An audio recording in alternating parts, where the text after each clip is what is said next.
युद्ध मैदान पहले मन में लड़ा जाता है। Have you heard about it? युद्ध जो होता है, कोई वॉर आप लड़ने जा रहे हो, ठीक है ना, ये एक वॉर जोन में ही तो हो आप, 11th 12th एक वॉर जोन है। आप बहुत चीजों से लड़ रहे हो, आप खुद से लड़ते हो, ठीक है, आप आसपास में अपनी सोसाइटी से लड़ते हो, बहुत चीजों से आप लड़ते हो। किसके लिए लड़ रहे हो? आप अपने गोल पे पहुंचने के लिए लड़ रहे हो।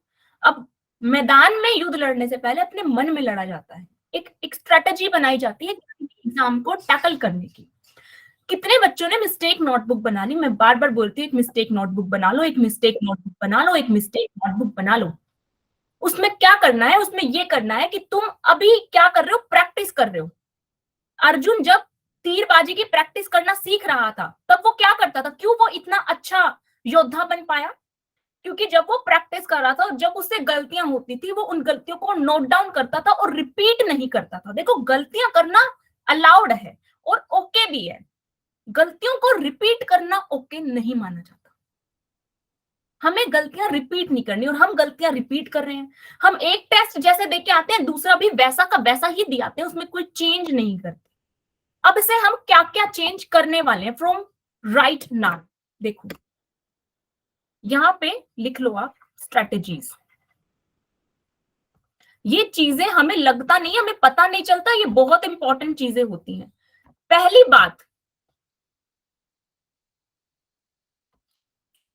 बात जो है वो क्या है कि आप लोग जो ऑप्शंस के बीच में जब कंफ्यूज होते हो, ऑप्शंस के बीच में कंफ्यूजन का कारण है लैक ऑफ रिवीजन। आप एक मेरी मान के अगर आप कभी ट्राई करना चाहो ना, एक एक्सपेरिमेंट करना चाहो, तो आप एक एक्सपेरिमेंट कर सकते हो। क्या एक्सपेरिमेंट कर सकते हो? आप किसी चीज को, किसी टॉपिक को आप 4 बार पढ़ के जाओ और फिर उसका टेस्ट दो। आपको वो जो कंफ्यूजन होता है ना ए और बी में, वो कंफ्यूजन होना बंद हो जाएगा। तो आपको कोशिश करनी है कि रिवीजन हो सके। अब आपका अगला सवाल ये होगा कि मैम इतना रिवाइज करें कैसे? 4 बार तो हम तब पढ़े ना जब एक बार पढ़ने का हमारे पास टाइम हो। हम एक बार तो मुश्किल से पढ़ पा रहे हैं, एम आई राइट? हम यस मैम। एक बार तो मुश्किल से पढ़ पा रहे हैं। अब आपने बोल तो दिया कि ए और बी ऑप्शन में जो कंफ्यूजन है वो खत्म हो जाएगा जब तुम रिवाइज ज्यादा करोगे। ये बोलना बहुत आसान है पर करना बहुत मुश्किल है, क्योंकि 4 बार पढ़ने का मैडम टाइम नहीं है, वो भी एक ही लेसन को। इसका सॉल्यूशन है शॉर्ट नोट्स। कितने बच्चे ये बनाते हैं? कितने बच्चे यहाँ पे ये नोट्स बनाते हैं? कुछ 4-5 बच्चों ने हैंड रेज किया है, कुछ 4-5 बच्चों ने हैंड रेज किया है, कुछ बच्चे कमेंट में लिख रहे हैं मी। जो बनाते हैं उनका ठीक है। अगर बनाने के बाद भी तुम रिवीजन नहीं कर रहे तो देखो कहां कमी है। तुम्हारे शॉर्ट नोट्स का जो बनाया हुआ फॉर्मेट है उसमें कमी है, या तुमने उनको पढ़ा ही नहीं है, वो वाली कमी है। तुम चाहो तो शॉर्ट नोट के फॉर्मेट में से शेयर कर सकते हो पर्सनली भी, ठीक है, मैं गाइड कर दूंगी कि शॉर्ट नोट कैसे बनाते हैं। शॉर्ट नोट्स का ये फायदा होता है, मैंने तुम्हें पहले भी एक टेक्निक बताई है कि तुम्हारे पास अवंती के नोट्स हैं, तुम्हारे पास स्कूल का स्टडी मटेरियल, अवंती का मटेरियल, फिर तुम्हारे पास एनसीईआरटी, इतना सारा तुम्हारे पास स्टैंडर्ड बुक्स, इतना मटेरियल है तुम्हारे पास। इतना मटेरियल तुम कैसे पढ़ोगे? आखिरकार बालक ही तो हो ना, आखिरकार हो तो बालक, इतना मटेरियल कैसे पढ़ोगे? इसके लिए क्या करना है? इसके लिए क्या करना है? अपनी एनसीईआरटी को पकड़ना है बस। पढ़नी एनसीईआरटी है, जो भी एक्स्ट्रा ज्ञान तुम्हें अवंती से मिल रहा है, स्टडी मटेरियल से मिल रहा है, किसी बुक से मिल रहा है, उसमें जो जो इंपॉर्टेंट लग रहा है। टेस्ट में कोई क्वेश्चन आया मान लो, ठीक है, टेस्ट में ब्लड ग्रुप पे क्वेश्चन आया, ब्लड ग्रुप के एक क्रॉसिंग ओवर का क्वेश्चन आया, रिलीज का एक क्वेश्चन आया, तुम्हें लगा कि हाँ ये कॉन्सेप्ट अच्छे से टेस्ट के थ्रू मुझे पता चला, या ये कॉन्सेप्ट मैम ने इसमें 4 बातें एक्स्ट्रा बताई, ये मैम इंपॉर्टेंट बता रही थी। अब क्या करना है? एनसीईआरटी में जाना है, उस टॉपिक पे एक पेज, छोटा सा एक पेज लेके वो 4 पॉइंट जो क्लास में पता लगे वो लिख के पेस्ट कर देना। अब धीरे धीरे क्या होगा, तुम्हारी एक ही बुक में सारा कंटेंट इकट्ठा होता रहेगा, रिवीजन करना आसान हो गया। 4 जगह हाथ नहीं मारना, एक ही बुक को पकड़ना है और रिवाइज करना है। ऐसे छोटी छोटी तकनीकें अपना के अपने रिवीजन को बढ़ाओ, पहली बात। दूसरी बात, पेपर को अटेम्प्ट कैसे करते हैं वो चीज डिपेंड करती है। अटेम्प्ट का मतलब है मेरा टाइम मैनेजमेंट से। कभी भी फिजिक्स को पहले अटेम्प्ट मत करो, क्योंकि बायो वालों का मोस्ट का 99%, कोई इक्का दुक्का 1% ऐसा बच्चा होगा जिसका फिजिक्स बहुत धुरंधर हाईफाई तेज होगा। अगर तुम उस 1% में हो तो कोई बात नहीं, लेकिन अगर तुम 99% में हो तो पहले फिजिक्स अटेम्प्ट नहीं करोगे, पहले बायो अटेम्प्ट करोगे। पेपर जो तुम्हें पोर्टल पे मिलता है ऑनलाइन, उसमें स्किप का ऑप्शन होता है, राइट हैंड कॉर्नर पे 3 डॉट्स होते हैं, क्लिक करोगे सारे क्वेश्चंस खुलेंगे, सीधा क्वेश्चन नंबर 101 या 41 जहां से तुम्हारा बायो स्टार्ट होता है, जिस क्वेश्चन से, उस क्वेश्चन को क्लिक किया करो, बायो खुल जाएगी। पहले बायो खोलनी है, बायो करनी है। फायदा क्या क्या है? फायदा नंबर 1, बायो को पहले करने से एक तो तुम्हारा टाइम बचेगा, क्योंकि बायो थ्योरेटिकल है, जल्दी हो जाती है। पॉइंट नंबर 2, तुम्हारा कॉन्फिडेंस बूस्टअप होगा, क्योंकि अगर बायो में गलती से तुम्हारा पढ़ा हुआ मटेरियल आ गया जो तुम्हें याद है, तुम्हारे टिक पे टिक लग गए, तुम्हारा कॉन्फिडेंस अपना बढ़ जाएगा। अरे मेरे को तो पेपर आता है, वाह आज तो मस्त जाएगा। Confidence play a very important role in your exams. बहुत ऐसे बच्चे मैंने देखे हैं, स्टूडेंट लाइफ में भी, टीचर लाइफ में भी, बहुत पीछे होते हैं, एग्जाम निकाल जाते हैं एम्स के अंदर बैठे। खेल है कॉन्फिडेंस का, विश्वास का, जो नहीं है हमारे अंदर। तो हमें पेपर में वो तकनीकें अपनानी है कि हमारा विश्वास बढ़े, घटे नहीं। फिजिक्स उठा ली तुमने, पहले ही 10 न्यूमेरिकल इतने टफ, तुम्हारा एक भी नहीं बना, तुम्हारा मोरल डाउन, पूरा पेपर आगे का खराब। ये तकनीक होती है, ये चीजें होती है, स्ट्रेटेजी होती है जो तुम्हें जाननी। सिर्फ पढ़ाई काफी नहीं है। 10 लाख बच्चे पेपर देते हैं, 15 लाख 12 लाख बच्चे पेपर देते हैं। बच्चा, आपको क्या लगता है कि सब नहीं पढ़ते? सिलेक्शन मात्र कुछ 0.1 0.2 1-2% बच्चों का होता है। बाकी के बच्चे में 99% बच्चे क्या बिना पढ़े हुए आए थे? उन्होंने पढ़ाई नहीं की थी क्या? क्या लगता है आप लोगों को? पढ़ाई सब करते हैं, लेकिन कैसे करनी है ये सबको नहीं पता होता। Are you getting my point? Yes ma'am. Yes ma'am. ठीक है। Yes ma'am. ये जो एग्जाम्स हो रहे हैं ना, ये मेगा टेस्ट से बच्चा अल्फा बैच मिलेगा, अल्फा बैच में बच्चा स्टडी मटेरियल मिलेगा, ये फायदा मिलेगा, वो फायदा मिलेगा, ये इसलिए दिखाया जाता है क्योंकि तुमको जब तक फायदा नहीं दिखता ना, तुम तैयारी नहीं करते, वो एफर्ट नहीं डालते। और अभी एफर्ट डालना क्यों जरूरी है? क्योंकि ये प्रैक्टिस जोन है। जितनी गलतियां करनी है अभी कर लो, फाइनल एग्जाम में गलती नहीं करनी है अपने को। अभी गलतियां कर लो, लगा लगा के देख लो एक्सपेरिमेंट। क्लियर है? हम पढ़ाई की तरफ मूव कर रहे हैं। क्लास के एंड में भी मैं तुम्हें 2-3 बातें और बताऊंगी जो तुम्हें पेपर करते टाइम ध्यान रखनी है। कभी भी पेपर में जब तुम क्वेश्चंस कर रहे हो, एक मोस्ट सिली मिस्टेक अपना पहले तो पहचानो कि तुम्हारी सिली मिस्टेक कौन सा। जैसे मेरी सिली मिस्टेक कई बार ये होती थी कि मैं क्या करती थी, इनकरेक्ट को करेक्ट पढ़ लेती थी और करेक्ट को इनकरेक्ट पढ़ लेती थी, और उस हिसाब से मैं सवाल कर जाती थी। कई बार सवाल में पूछा इनमें से क्या सही है, लेकिन कई बार सवाल में पूछा इनमें से क्या गलत है, फॉल्स कौन सा है, सही कौन सा नहीं है। सवाल कैसे पूछता है? आप एग्जामिनर को देखो एक बार, वो कई बार ऐसे लिखेगा इनमें से कौन सी स्टेटमेंट इज नॉट करेक्ट। अरे भाई ऐसे ही लिख देता कौन सी statement is incorrect. Is not correct लिखने की क्या जरूरत थी उसे? क्योंकि वो तुम्हारी हड़बड़ी का फायदा उठाना चाहता है।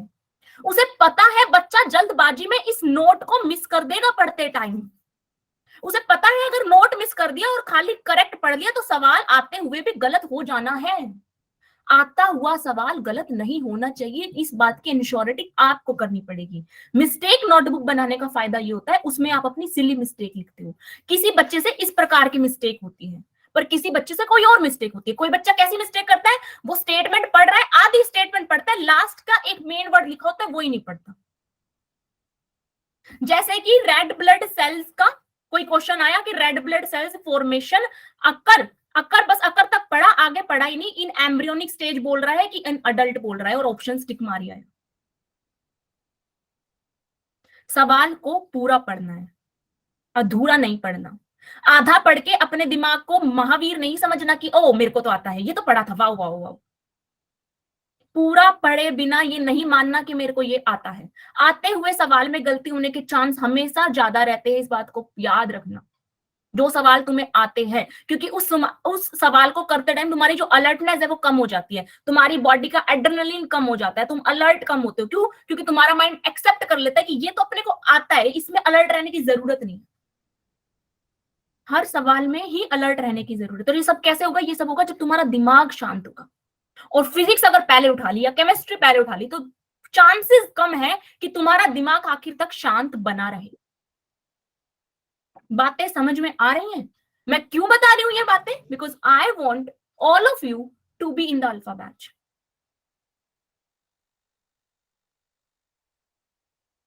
पीसीएम वाले के लिए मैथ्स की क्लास में जाएं, मेरी क्लास में ना आए, ठीक है?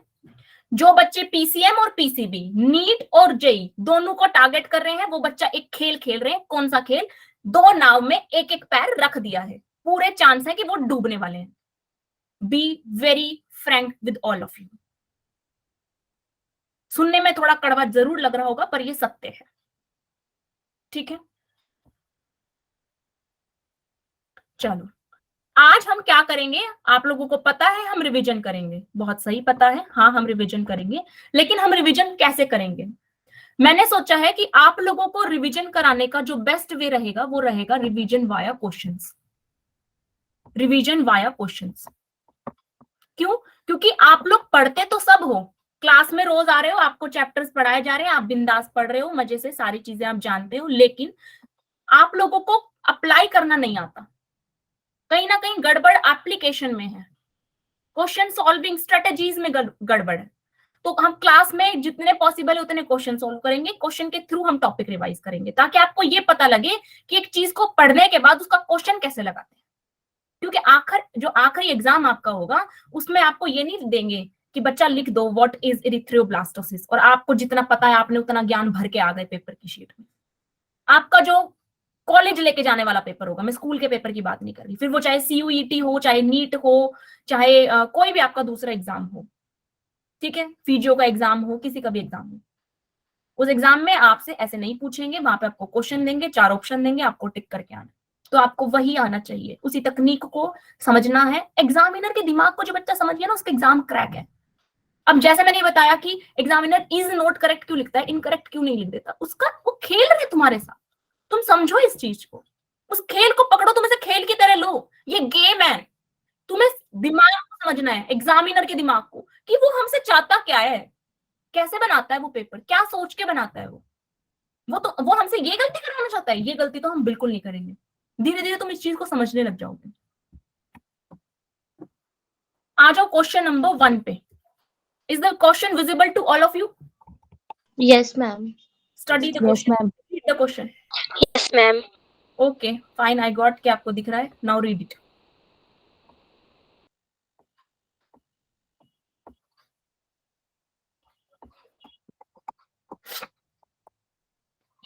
Okay, you are answering it. Okay, C albumin, albumin का आपने क्या लगाया, ऑस्मोटिक बैलेंस, बिल्कुल सही। ग्लोब्यूलिन, ग्लोब्यूलिन का आपने क्या लगाया, globulin is related to immunity, बिल्कुल सही। Globulin is related to immunity, हाँ बिल्कुल ठीक है। Fibrinogen is related to coagulation, ठीक है। न्यूट्रोफिल्स रिलेटेड टू फैगोसाइटोसिस, बिल्कुल सही। C would be the right answer. अब देखो ये सवाल यहाँ आया है, आपने सी कर दिया, बिल्कुल सही। साथ साथ समझ लेते हैं WBCs के बारे में, क्योंकि ये एक बहुत इंपॉर्टेंट टॉपिक बनता है आपके सर्कुलेशन वाले चैप्टर का। हम ऐसे ही समझेंगे आज, हम क्वेश्चन से टॉपिक पे जाएंगे, ना कि टॉपिक से क्वेश्चन पाएंगे, हम उल्टा चलेंगे ताकि आपको क्वेश्चन परफॉर्म करना है। WBCs कितने टाइप की होती हैं? 2 टाइप की। ग्रैन्युलर और ग्रैन्युलर के नाम बता दो। Neutrophil, Neutrophil, basophils और eosinophil. Very nice. Neutrophils, basophils, eosinophils, यही होती हैं, ठीक है। ए ग्रेनुलोसाइट्स के नाम बता दो। लिम्फोसाइट्स एंड मोनोसाइट्स, बिल्कुल, वेरी गुड, वेरी नाइस। अब यहाँ पे हर एक WBC का काम आपको पता होना चाहिए। इस पे भर भर के सवाल आते हैं, बार बार आते हैं, रिपीटेड मोड में आते हैं, ठीक है ना। नीट के, सीयूईटी के क्वेश्चन पेपर उठा के देखा करो, ठीक है। वो तो वैसे टीचर्स भी करते हैं, क्योंकि ये एनालिसिस करने का काम ही है हमारा। हम पहले उनको पढ़ते हैं, देखते हैं कि कौन से टॉपिक फ्रिक्वेंट आ रहे हैं, फिर आप तक पहुंचे जाते हैं, ठीक है। ये चीज बहुत जरूरी होती है। तो ये आप अपने लेवल पे करना चाहते हो, यू आर मोस्ट वेलकम, आप भी कर सकते हो। न्यूट्रोफिल्स क्या है? न्यूट्रोफिल्स बच्चे एक फैगोसिटिक सेल है। फैगोसिटिक, फैगोसिटिक का क्या मतलब है? मैम जो फॉरेन आते हैं मतलब बाहर से, अगर कोई वायरस वगैरह हमारी बॉडी पे आता है तो वो उसको, जर्म्स को खा लेते हैं। Very nice. फैगोसाइटोसिस का मतलब है खा लेना, मतलब कि अगर ये न्यूट्रोफिल है और ये एक फॉरेन पार्टिकल है, तो इस फॉरेन पार्टिकल को ये कैसे खत्म करेगी? अमीबा जैसे खत्म करता है ना, एक सूडोपोडिया बना के अंदर निगल लेता है, वैसे ही ये फॉरेन पार्टिकल को अंदर निगल लेगी, और इसके अंदर फिर कुछ केमिकल्स और एंजाइम्स होते हैं जो इस पार्टिकल पे एक्ट करते हैं, और फाइनली ये पार्टिकल टूट के बिखर जाएगा, ठीक है।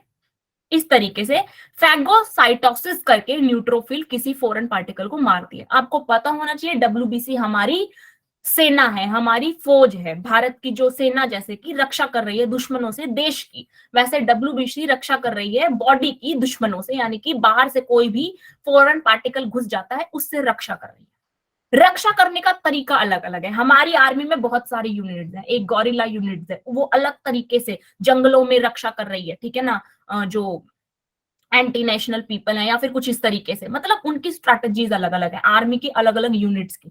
नेवी अलग तरीके से रक्षा कर रही है हमारी। ऐसे ही WBC की हर सेल का तकनीक जो है वो अलग है रक्षा करने का।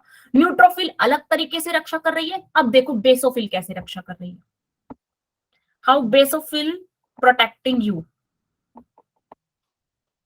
Next is basophil. Basophil, basophil क्या करती है? बेसोफिल क्या करती है? बेसोफिल रिलीज करती है कुछ केमिकल्स, फॉर एग्जांपल हिस्टामिन। नाम सुना है? Yes ma'am. For yes Yes, example ma'am. क्या है ये हिस्टामिन, सेरोटोनिन क्या है? बेसोफिल का रोल है एंटी इन्फ्लाम सॉरी बेसोफिल का रोल है इन्फ्लामेटरी रिएक्शंस में। इन्फ्लामेटरी रिएक्शंस में क्या होती है इन्फ्लामेटरी रिएक्शन? किसी को आइडिया है तो मुझे बताओ, किसी को आइडिया है तो बताओ। ये कौन बच्चा है जो अनम्यूट है? अपने आप को म्यूट कर लो बच्चे, otherwise I have to announce the name. Okay, inflammatory reactions क्या मतलब बच्चे? हिस्टामिन, हाँ बताओ, नितिका बता रही है कुछ, बताओ नितिका। मैम एक पर्टिकुलर पार्ट पे स्वेलो हो जाना या रेडनेस आ जाना। एक पर्टिकुलर पार्ट पे रेडनेस आ जाना, स्वेलो आ जाना, बात आपने ठीक बताई है। ये जो आपने बताया ये इन्फ्लामेशन का एक उदाहरण है, पूरी परिभाषा नहीं है। Ma'am allergic type. Ma'am infection. एक एक करके बोलो। Ma'am allergic type. निखिल बोल रहे हैं पहले, निखिल बोलो। Protect from injury. Protect from injury, again एक एग्जांपल है इन्फ्लेमेशन का। और कुछ? मैम एलर्जिक टाइप वाले। एलर्जिक टाइप वाले, ये आप थोड़ा सा गलत चले गए, ठीक है। एलर्जिक टाइप में बेसोफिल का रोल नहीं है। और कुछ? अब ध्यान से सुनो, हिस्टामिन और सेरोटोनिन क्या है पहले इसको समझो, फिर इन्फ्लामेटरी रिएक्शन समझाते हैं। हिस्टामिन और सेरोटोनिन केमिकल्स हैं बेसिकली। सेरोटोनिन एक न्यूरोट्रांसमीटर है। न्यूरल कंट्रोल एंड कोऑर्डिनेशन में आपने पढ़ा होगा कि ऐसे केमिकल जो न्यूरल सिस्टम में सिग्नल्स का काम करते हैं उन्हें न्यूरोट्रांसमीटर कहते हैं। तो बेसोफिल सेरोटोनिन रिलीज करता है, फिर वो सेरोटोनिन जो है वो ट्रेवल करता है न्यूरॉन्स के अंदर। और हिस्टामिन भी केमिकल है, हिस्टामिन और सेरोटोनिन में उल्टा रिलेशन है। मतलब तुम हिस्टामिन बढ़ाओगे ना, अगर बॉडी के अंदर बेसोफिल, बॉडी के अंदर कोई आया दुश्मन, बेसोफिल हो गई सचेत, जग गई और उन्हें हिस्टामिन बनाना शुरू कर दिया। हिस्टामिन बना के क्या करती है वो? हिस्टामिन बना के वो सेरोटोनिन का प्रोडक्शन कम करवाती है। सेरोटोनिन की जो साइट्स है, सेरोटोनिन मैंने बोला एक न्यूरोट्रांसमीटर है, मतलब न्यूरॉन्स में ट्रैवल कर रहा है। न्यूरॉन्स में ट्रैवल करेगा तो फाइनली कहाँ आएगा? एक सेल के रिसेप्टर पे आएगा। ये तुम्हारा न्यूरॉन है, इस न्यूरॉन में सेरोटोनिन कर रहा है ट्रैवल। जब न्यूरॉन में कोई न्यूरोट्रांसमीटर ट्रैवल करता है तो ये न्यूरॉन में एक्सोन की नोब होती है, यहाँ आता है वो केमिकल, और फाइनली जो तुम्हारी सेल मेम्ब्रेन होती है उसके रिसेप्टर पे जाता है ना केमिकल। हिस्टामिन क्या करता है? सेरोटोनिन के रिसेप्टर्स को इनिबिट कर देता है ताकि सेरोटोनिन का सिग्नल ना जा पाए। सेरोटोनिन एक मूड रिलैक्सिंग न्यूरोट्रांसमीटर है, आपके मूड को रिलैक्स करता है। कई बार लोग एक्सटर्नली भी सेरोटोनिन कंज्यूम करते हैं, जैसे आपने डोपामिन सुना होगा। डोपामिन सुना है? डोपामिन सुना है आपने? जब आप फोन चला रहे हो तो फोन हम ज्यादा क्यों चला लेते हैं? उस टाइम हमारे अंदर डोपामिन बनता है। डोपामिन भी एक न्यूरॉन ट्रांसमीटर है जो आपको फील गुड कराता है। बॉडी में कुछ ऐसे न्यूरॉन ट्रांसमीटर जो आपको टेम्परेरी टाइम के लिए खुशी दें, ऐसे न्यूरोट्रांसमीटर के उदाहरण है डोपामिन और सेरोटोनिन। अब दुश्मन आया है कोई बॉडी में तो उस वक्त बॉडी को फील गुड नहीं करना, पैसिव स्टेट में नहीं होना, उसे ऐसे लेट के आराम से मतलब रिलैक्सिंग मूड में नहीं रहना, उसे अलर्ट मूड में रहना है। इसलिए हिस्टामिन क्या करता है? हिस्टामिन जो है, बेसोफिल हिस्टामिन बनाती है जब कोई केमिकल आता है, और वो हिस्टामिन सेरोटोनिन न्यूरॉन ट्रांसमीटर को, मतलब सेरोटोनिन न्यूरोट्रांसमीटर के रिसेप्टर्स की जो साइट है उसको इनिबिट कर देता है। मतलब न्यूरोट्रांसमीटर सेरोटोनिन को रिसेप्टर के साथ बाइंड नहीं होने देता। तो इस तरीके से उसने एक मूड को रिलैक्स करने वाले न्यूरॉन ट्रांसमीटर को सेल के अंदर नहीं जाने दिया, और जब सेल के अंदर वो न्यूरॉन ट्रांसमीटर नहीं जाएगा तो सेल ज्यादा अलर्ट रहेगी, वो डिटेक्ट कर पाएगी कि दुश्मन कोई है जो बॉडी के अंदर घुस आया है, उससे कॉप अप करने के मैकेनिज्म्स खोजेगी। इन्फ्लामेटरी रिएक्शंस में बेसोफिल का रोल होता है। इन्फ्लामेटरी रिएक्शंस क्या होती है? एक बात बताओ, डब्ल्यूबीसी हमारे अंदर एक है सेना, ठीक है, जो हमारी कर रही है रक्षा। अब देश की सेना जब देश की रक्षा करती है तो गोलीबारी होती है, बारूदबारी होती है, थोड़ी लड़ाई वड़ाई होती है, तो खून खराबा भी होता है कि नहीं होता? होता है ना। बॉडी के अंदर जब लड़ाई झगड़ा होता है ना, कि जब ये सारी डब्ल्यूबीसी अलग अलग तरह की अटैक कर रही होती हैं, तो उस अटैक के कारण बॉडी के अंदर जो रिजल्ट होता है इन्फ्लामेशन, उसका रिजल्ट होता है, inflammation is the result of defence mechanism. Inflammation is the result of defence mechanism. जैसे तुम्हारी बॉडी में वायरस गया और तुम्हें बुखार आया, तुम्हारे को जुकाम हुआ, बहती हुई स्नीजिंग नोज है तुम्हारी, ये सब क्यों है? ये सब किसके कारण है? इन्फ्लामेशन के कारण है। ये सब एक क्या कहेंगे उसको, एक प्रूफ है, एक एविडेंस है कि तुम्हारी बॉडी फाइट कर रही है फोरेन पार्टिकल से। That is called inflammation. तो ये जो बच्चे बोल रहे थे कि रेड एरिया हो जाता है, ठीक है, ये सब रिजल्ट है इन्फ्लामेशन का। रेड एरिया क्यों हो गया? क्योंकि वहां पे लड़ाइयां चल रही हैं, तुम्हारी बेसोफिल्स केमिकल रिलीज कर रही हैं, न्यूट्रोफिल्स आ रखी हैं वहां पे, वहां क्या हो रखा है? वहां पूरा डिफेंस मैकेनिज्म एक्टिव हो रखा है। इतनी बात समझ में आती है? Yes ma'am. इन्फेक्शन कह सकते हैं? Yes ma'am. क्या कह सकते हैं बच्चे? इन्फेक्शन। इन्फेक्शन और इन्फ्लामेशन में अंतर है।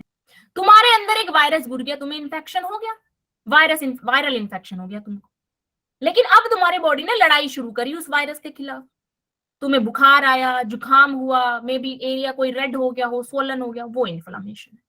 तो डिफरेंस समझ में आया? Yes ma'am. Next is eosinophil. Eosinophil क्या है? इयोसिनोफिल भी एक डब्ल्यूबीसी है। इसका क्या काम? हाँ, इन्फेक्शन रजिस्ट करता है, ये भी बोल सकते हो। अलर्जिक रिएक्शन में इन्वॉल्व है। अलर्जिक रिएक्शन, किसी बंदे को लहसुन से एलर्जी है, प्याज से एलर्जी, किसी को डस्ट से एलर्जी है, मतलब कि इयोसिनोफिल क्या करती हैं, ये ओवर सेंसिटिव बना देती है इम्यून सिस्टम को। ओवर सेंसिटिव नहीं होता, कोई बंदा ओवर सेंसिटिव होता है, छोटी बात पे बड़ा तमाशा, वैसा ही काम करती है इयोसिनोफिल्स। कई बार हमारी बॉडी जो नॉर्मल चीजें है, जैसे डस्ट एक नॉर्मल चीज है, नॉर्मली पीपल को लोग डस्ट को एक खतरा नहीं समझते, लेकिन कई पीपल जो है, कई पर्सन जो है, उनके लिए डस्ट जो है वो भी एक दुश्मन है।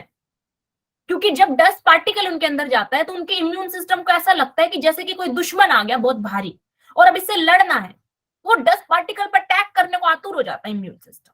और उसमें जो सबसे बढ़ चढ़ के पार्टिसिपेट करती है वो इयोसिनोफिल्स है। चौक के एकदम डस्ट पार्टिकल को ऐसे अटैक करेंगे जैसे कि डस्ट पार्टिकल ने शेर घुसाया उनके अंदर, ठीक है। सो वी कॉल इट कि बंदे को डस्ट एलर्जी है, डस्ट ये बर्दाश्त नहीं कर सकता, प्याज ये बर्दाश्त नहीं कर सकता, कोई बंदा तो वीट बर्दाश्त नहीं कर सकता, एलर्जी हो जाती है, ठीक है। So this is called allergic reaction. So eosinophil responsible for allergic reaction. Next one is lymphocyte. lymphocyte क्या है? lymphocyte क्या है? lymphocyte दो टाइप की होती है, बी और टी। बी लिम्फोसाइट कैसे मार रही है दुश्मन को? अपने दुश्मन की हत्या कैसे कर रही है बी लिम्फोसाइट? एंटीबॉडीज बना के। वेरी नाइस, एंटीबॉडीज बना के। बोले तो बैठी बैठी बंदूक चलाती रहती है, कि कोई दुश्मन आया उसे बैठी बैठी बंदूकों से मार रही है, एंटीबॉडीज भेज रही है, गन चला के। बिल्कुल सही शालिनी, ठीक है ना, एंटीबॉडी। इस तरह के लड़ाई को, इस तरह की इम्यूनिटी को, इस तरह की सुरक्षा को क्या बोलते हैं?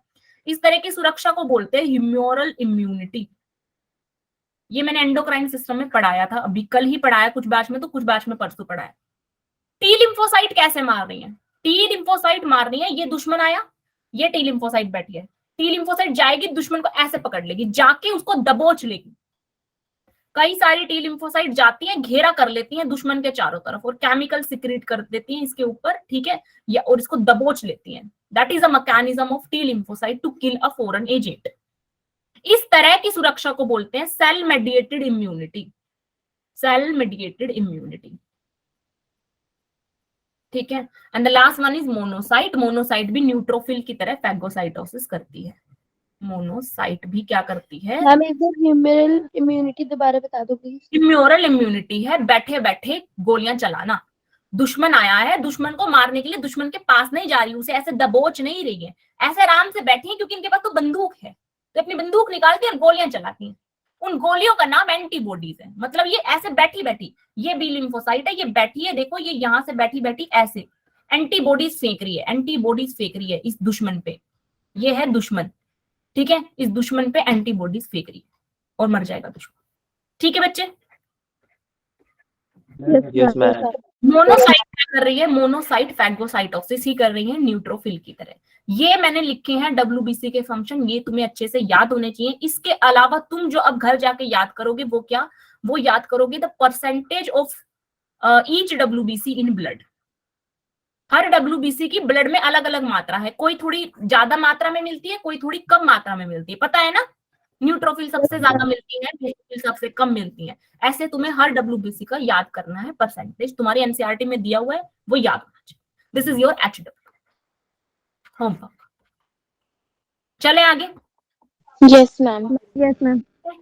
ऐसे हम पढ़ेंगे आज, इससे हमारा रिवीजन भी हो जाएगा और क्वेश्चंस भी हो जाएंगे। क्वेश्चन एक और टॉपिक अनेक। चलो क्वेश्चन नंबर 2, वेरी सिंपल, फटाफट बताओ आंसर। C4 प्लांट ज्यादा एफिशिएंट है C3 प्लांट से, क्यों? बच्चे कह रहे हैं D. Ma'am B. Ma'am B. आप लोग लिख दो, बी और डी बोलोगे, मुझे पता नहीं रहेगा किसने बी बोला तो किसने डी बोला। शुभम ने बी बोला, वैभव ने सी, निखिल बी। बी और सी में भारी लड़ाई चल रही है। चलो तो फिर पढ़ ही लेते हैं बी और सी को। C4 प्लांट ज्यादा एफिशिएंट है फोटोसिंथेसिस में C3 से due to presence of larger number of chloroplast and leaves a lower rate of photo respiration. बेटा आंसर इसका होगा डी, आंसर होगा डी। बी कौन कौन कह रहा? C4 के अंदर फोटो रेस्पिरेशन की रेट बहुत कम होती है, बोले तो ना के बराबर, नेग्लिजिबल। क्लोरोप्लास्ट का नंबर ज्यादा होने से कुछ फर्क नहीं पड़ने वाला। C4 प्लांट का जन्म क्यों हुआ था, यहां से शुरू होती है कहानी। अपनी कहानी कहां से शुरू होती है? अपनी कहानी शुरू होती है कि भगवान ने C4 प्लांट का जन्म क्यों किया था। Birth of C4 plants. अब ध्यान से सुनना, बी वालों डी वालों ध्यान से सुन लो सब के सब। C4 प्लांट का धरती पे जन्म क्यों हुआ? क्योंकि C3 प्लांट के अंदर मस्त फोटोसिंथेसिस हो रहा था, मस्त फोटोसिंथेसिस हो रहा था। कब तक? जब तक रुबिस्को जो बंदा है, रुबिस्को कौन है? हम एक अबर्डेंट एंजाइम है। एक एंजाइम है, बिल्कुल सही, एक एंजाइम है जो कि इन्वॉल्व होता है फोटोसिंथेसिस के अंदर। क्या करता है ये एंजाइम? फोटोसिंथेसिस के कितने भाग हैं? फोटोसिंथेसिस के 2 भाग है, एक लाइट रिएक्शन, एक dark. Dark reaction. Light reaction में क्या हुआ? पेड़ है, पेड़ ने लिए लाइट। कितनी परसेंट लाइट चाहिए एक पेड़ को? सूरज तो बहुत ज्यादा लाइट दे रहा है, पेड़ को कितनी? तुम्हें मैं खाना खिलाने लगी, प्लेट लगा दी तुम्हारे आगे खाने की, ठीक है, पकवान बनाए, पूरा भंडारा है, 100 प्लेट अवेलेबल है, लेकिन तुम तो 1 या 2 प्लेट पे ही सैचुरेट हो जाओगे, हो जाओगे ना। तो सूरज अखंड अखंड बहुत ही अनंत लाइट जो है दे रहा है पेड़ को, लेकिन प्लांट को इतनी लाइट नहीं चाहिए, वो अपनी एक लिमिट पे सैचुरेट हो जाएगा। उस लिमिट का नंबर बता दो मुझे। 1%। हाँ कितना बताया? 1%, बिल्कुल सही। 1% या लेस देन 1% भी आप बोल सकते हो। लगभग लगभग 1% तक प्लांट जो है वो सैचुरेट हो जाएगा, ठीक है। 1% और लेस देन 1%, ठीक है। लगभग इतनी लाइट पे पौधे की जो रिक्वायरमेंट है वो पूरी हो जाएगी। अब प्लांट ने ले ली लाइट, लाइट लेके क्या कर लिया? क्या उखाड़ लिया? लाइट लेके प्लांट। लाइट लेके क्या कर लिया प्लांट ने, क्या करा लाइट लेके? लाइट लेने के बाद प्लांट के अंदर जो फोटो सिस्टम्स थे वो एक्टिव हो गए। फोटो सिस्टम किसके बने हैं? क्या है फोटो सिस्टम के अंदर? Photo pigment. फोटो पिगमेंट, देखो दो बातें हैं। पहली बात है फोटो सिस्टम में, पहली बात है फोटो सिस्टम में क्या है, what is in the photo system. दूसरी बात है कि फोटो सिस्टम कहाँ है। अब मैंने क्या है ये तो बता दिया, फोटो सिस्टम में क्या है। तुम मुझे ये बता दो कि फोटो सिस्टम कहाँ है। प्लांट में है ये मत बोलना, लीफ में है ये भी मत बोलना, क्योंकि मुझे पता है ये सबको पता है। प्लांट में है, लीफ में कहाँ पे है, क्लोरोप्लास्ट में है ये भी मत बोलना। अब बताओ। थाइलेकोइड मेम्ब्रेन, बिल्कुल सही। थाइलेकोइड मेम्ब्रेन में, बिल्कुल सही पता है तुम्हें, ठीक है। थाइलेकोइड मेम्ब्रेन में है फोटो सिस्टम। फोटो सिस्टम बना है फोटो पिगमेंट का। कितने टाइप के फोटो पिगमेंट होते हैं प्लांट में? मैम 2 कितने टाइप के फोटो पिगमेंट होते हैं? क्लोरोफिल ए है, क्लोरोफिल बी है, कैरोटीनॉइड्स है, ज़ैंथोफिल। दो कौन बोल रहा था? इतनी मैथ कौन लगा रहा था 4 को 2? मैम निकिता। चलो कोई बात नहीं बच्चे, 4 होते हैं, chlorophyll A, chlorophyll B, carotenoids, xanthophyll, ठीक है। अब लाइट आई और लाइट ने फोटो सिस्टम को एक्टिवेट किया। ये क्लोरोफिल ए इलेक्ट्रॉन्स का बना हुआ है, ठीक है। इसमें कुछ इलेक्ट्रॉन है, कुछ प्रोटॉन भी है, बेसिकली बहुत सारे एटम्स हैं इसमें। स्ट्रक्चर में नहीं जाएंगे हम बहुत डिटेल में, लेकिन लाइट ने क्या किया, लाइट ने इस क्लोरोफिल ए से इलेक्ट्रॉन रिलीज करवा दिया। केमिस्ट्री में तुम पढ़ते होंगे कि इलेक्ट्रॉन्स रहते हैं ऑर्बिट्स में, शेल्स में इलेक्ट्रॉन रहते हैं, पढ़ते हो ना वो कौन सी, पहले KLMN, राइट? ऐसे कुछ पढ़ते हैं, ठीक है। जब तुम लाइट देते हो तो तुम्हारा लोअर शेल का जो इलेक्ट्रॉन है उसको एनर्जी मिल गई, तो वो हायर शेल में चला जाता है। ऊपर वाली शेल्स में जैसे जैसे तुम जाओगे तो एनर्जी लेवल बढ़ता जाएगा। केमिस्ट्री इतनी जानते हो? Yes ma'am. तो इलेक्ट्रॉन रिलीज हो गया क्लोरोफिल से, इलेक्ट्रॉन में तुमने लाइट दे दी, एनर्जी दे दी, इलेक्ट्रॉन की एनर्जी ज्यादा हो गई, इलेक्ट्रॉन बाहर की तरफ जाएगा, हायर शेल्स में जाएगा, ठीक है। और हायर शेल से फिर फाइनली वो एमिट आउट हो जाएगा। अब बाहर निकल गया इलेक्ट्रॉन, इलेक्ट्रॉन को बाहर निकल गया, बाहर निकलने के बाद पकड़ने के लिए कौन खड़ा है? यहाँ पे बैठे हैं बहुत सारे लोग। जैसे ही यहाँ से इलेक्ट्रॉन निकलेगा, यहाँ बैठा है कौन? इलेक्ट्रॉन एक्सेप्टर, इलेक्ट्रॉन को पकड़ने वाले लोग यहाँ बैठे, ठीक है। और यहां से तुम्हारी प्रोसेस शुरू होती है। अब मैडम फिर इन तीनों का क्या रोल है? बच्चे ये जो फोटो सिस्टम है, अगर इसकी स्ट्रक्चर को अपन डिटेल में देखें तो स्ट्रक्चर कुछ ऐसी होती है। इसके बीच में एक होता है रिएक्शन सेंटर, इसके बीच में एक होता है, हाँ बिल्कुल, फियोफाइटिन इस इलेक्ट्रॉन एक्सेप्टर का नाम बता रहे हैं कुछ बच्चे, बिल्कुल सही। कहानी समझ लो पहले एक बार। फोटो सिस्टम के बीच में है रिएक्शन सेंटर, साइड में है असेसरी पिगमेंट्स। नाम सुना है? Yes ma'am. Reaction centre and accessory pigments, तो लिख लो, 2 पार्ट है इसमें। इसको क्या बोलते हैं? Reaction centre. इसको क्या बोलते हैं? Accessory pigments. Accessory pigments, accessory pigments क्या करते हैं? लाइट आ रही है, लाइट की इंटेंसिटी है बहुत ज्यादा, इतनी ज्यादा लाइट की इंटेंसिटी, तुम्हारे रिएक्शन सेंटर में जो पिगमेंट बैठा है उसका नाम है क्लोरोफिल ए। उस क्लोरोफिल ए पे अगर तुम सीधी इतनी तेज इंटेंसिटी की लाइट डालोगे तो क्लोरोफिल ए डैमेज हो जाएगा, डैमेज हो सकता है मतलब। तो क्लोरोफिल ए यानी रिएक्शन सेंटर की प्रोटेक्शन का काम कर रहे हैं असेसरी पिगमेंट्स। ये क्या करते हैं? ये लाइट को लेते हैं, उसकी इंटेंसिटी को थोड़ा सा रिड्यूस करते हैं। लाइट पहले इनके पास आती है, लाइट इनके पास गिरी हुई, ये ऊपर लगे हुए हैं रिएक्शन सेंटर के, पहले लाइट इनको मिलेगी, हाई इंटेंसिटी की लाइट लो इंटेंसिफाई करके ये भेजेंगे रिएक्शन सेंटर यानी क्लोरोफिल ए के पास।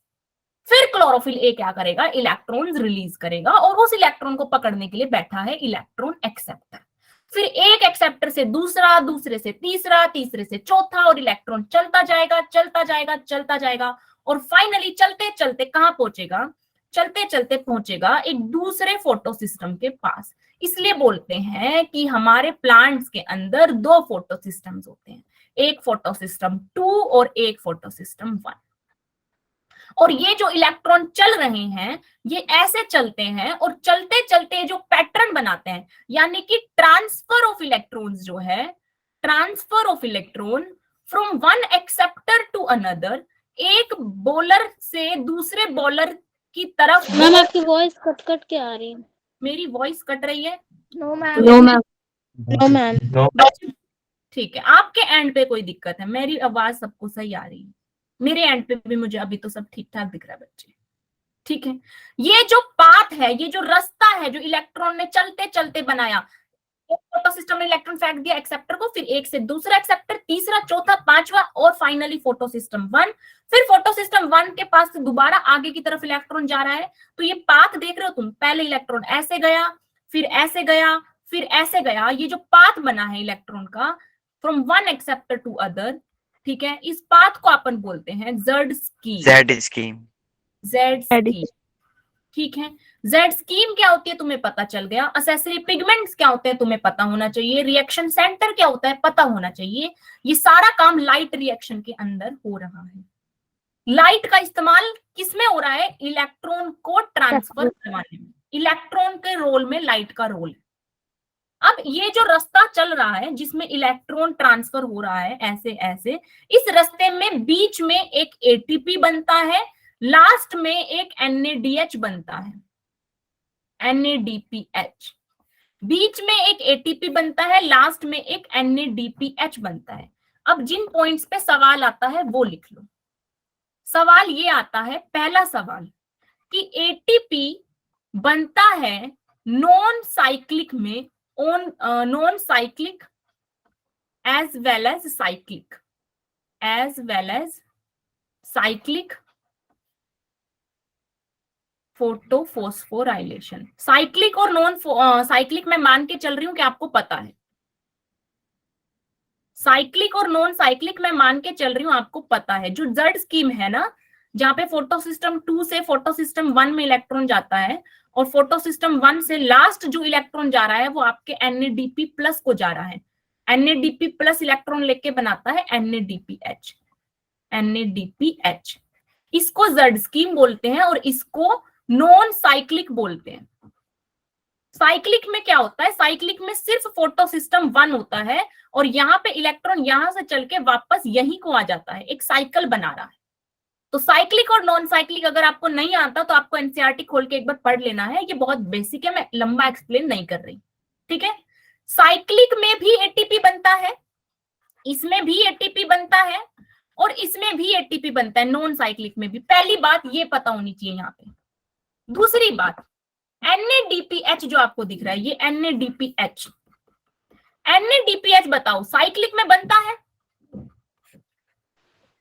No ma'am. No ma'am. Non cyclic में बनता है? Yes ma'am. Yes ma'am. Cyclic में नहीं बनता, नॉन साइक्लिक में बनता है। क्या कारण है? साइक्लिक में क्यों नहीं बन रहा? साइक्लिक में देखो, ये साइक्लिक है, ये है साइक्लिक। साइक्लिक में साइकिल बन रही है, ये साइकिल बन रही है, ठीक है। यहां से इलेक्ट्रॉन चला चला चला चला और लौट के अपने ही घर में वापस आ गया, फिर वापस चला, फिर लौट के अपने घर में वापस आ गया। नॉन साइक्लिक में क्या होता है? इलेक्ट्रॉन अपने घर वापस नहीं आ रहा, लास्ट में इलेक्ट्रॉन NADP प्लस को जा रहा है और NADPH बन रहा है, लौट के अपने घर को वापस नहीं आ रहा। इलेक्ट्रॉन को खा लिया NADP प्लस ने। NADP प्लस इसके पास प्लस है, यानी प्लस मतलब इलेक्ट्रॉन की कमी। Sodium plus, magnesium plus, calcium plus, plus plus plus मतलब इलेक्ट्रॉन की कमी। तुमने सोडियम में एक इलेक्ट्रॉन निकाल दिया, सोडियम प्लस, मैग्नीशियम में 2 निकाल दिए, मैग्नीशियम 2 प्लस, कैल्शियम में 2 निकाल दिए, कैल्शियम 2 प्लस। NADP प्लस का मतलब इसमें इलेक्ट्रॉन की कमी है। अब इलेक्ट्रॉन जब चल रहा है तो इसके पास इलेक्ट्रॉन की कमी थी, इसने इलेक्ट्रॉन को खा लिया। Last acceptor of electron. किसी भी लाइन पे सवाल बन सकता है, तुमसे पूछ लेगा NADPH किस में बनता है, या तुमसे ऐसे बोल देगा who is the last acceptor of electron in non cyclic photophosphorylation. क्या बोलोगे? NADP plus. NADP इलेक्ट्रॉन लेके क्या बनाएगा? इलेक्ट्रॉन लेके बनाएगा NADPH। NADPH वो सीक्रेट फॉर्मूला याद है तुम्हें? वो सीक्रेट फॉर्मूला तुम्हें याद होना चाहिए कि इलेक्ट्रॉन को कोई अगर लेता है तो वो रिड्यूस हो जाता है और इलेक्ट्रॉन को कोई अगर देता है तो वो ऑक्सीडाइज हो जाता है। हाइड्रोजन को कोई अगर लेता है तो वो रिड्यूस हो जाता है और हाइड्रोजन को कोई अगर देता है तो वो ऑक्सीडाइज हो जाता है। NADP+ ने एक इलेक्ट्रॉन ले लिया और NADPH बना दिया, H+ लिखते हैं इसको, ठीक है, क्योंकि इसने H+ और इलेक्ट्रॉन ले लिया है, तो ये क्या हो गया है, रिड्यूस हो गया है। तो क्या बोलोगे, NADP+ का रिडक्शन हो गया। अगर तुमसे रिडक्शन और ऑक्सीडेशन देके सवाल कर ले तो कभी कंफ्यूज मत होना, जहां भी इलेक्ट्रॉन ऐड होता दिखे तुम मान लेना कि रिडक्शन हुआ है, जहां इलेक्ट्रॉन निकलता हुआ दिखे तुम मान लेना उस बंदे का ऑक्सीडेशन हुआ है।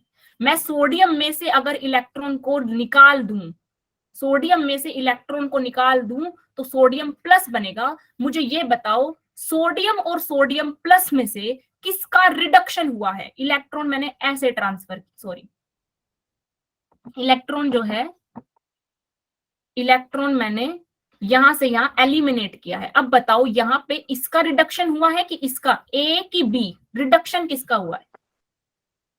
Ma'am B. Ma'am B. Ma'am B. Ma'am A. मैंने इलेक्ट्रॉन बी में से निकाला है, मैम ए। मैम ए का होगा रिडक्शन। मैंने ए में से इलेक्ट्रॉन निकाला है, यस मैम। ए में से मैंने इलेक्ट्रॉन निकाला है बच्चे। जिसको तुम इलेक्ट्रॉन दे रहे हो उसका रिडक्शन, और जिसमें से तुम इलेक्ट्रॉन निकाल रहे हो, अच्छा सॉरी बिल्कुल सही, Na+ रिड्यूस हो गया है, इसका ऑक्सीडेशन हुआ है, सोडियम का ऑक्सीडेशन हुआ है। ठीक है बच्चों, सही बोल रहे थे, जो बच्चे बी बोल रहे थे वो सही बोल मैम इसने गिव किया है ना, इसने हाँ, गिव किया है इसने गिव किया, इलेक्ट्रॉन। इसने गिव किया, इसने इलेक्ट्रॉन दिया है तो ये ऑक्सीडाइज हो गया, और इसने इलेक्ट्रॉन लिया है तो ये रिड्यूस हो गया। ठीक है, Na+ को जब मैं इलेक्ट्रॉन दूंगी तब ये रिड्यूस होगा, अभी नहीं हुआ, अभी सिर्फ Na ऑक्सीडाइज हुआ है, Na ने ऑक्सीडाइज होकर Na+ बना दिया। तो ऑक्सीडेशन और रिडक्शन का ये कॉन्सेप्ट तुम्हें याद होना चाहिए, और इसमें बहुत बार कंफ्यूजन होती है, इसलिए तुम ये लिख सकते हो जो मैंने साइड में लिख रखा है यहाँ, ऐड और गिव वाला, इससे तुम्हें कंफ्यूजन नहीं होगी।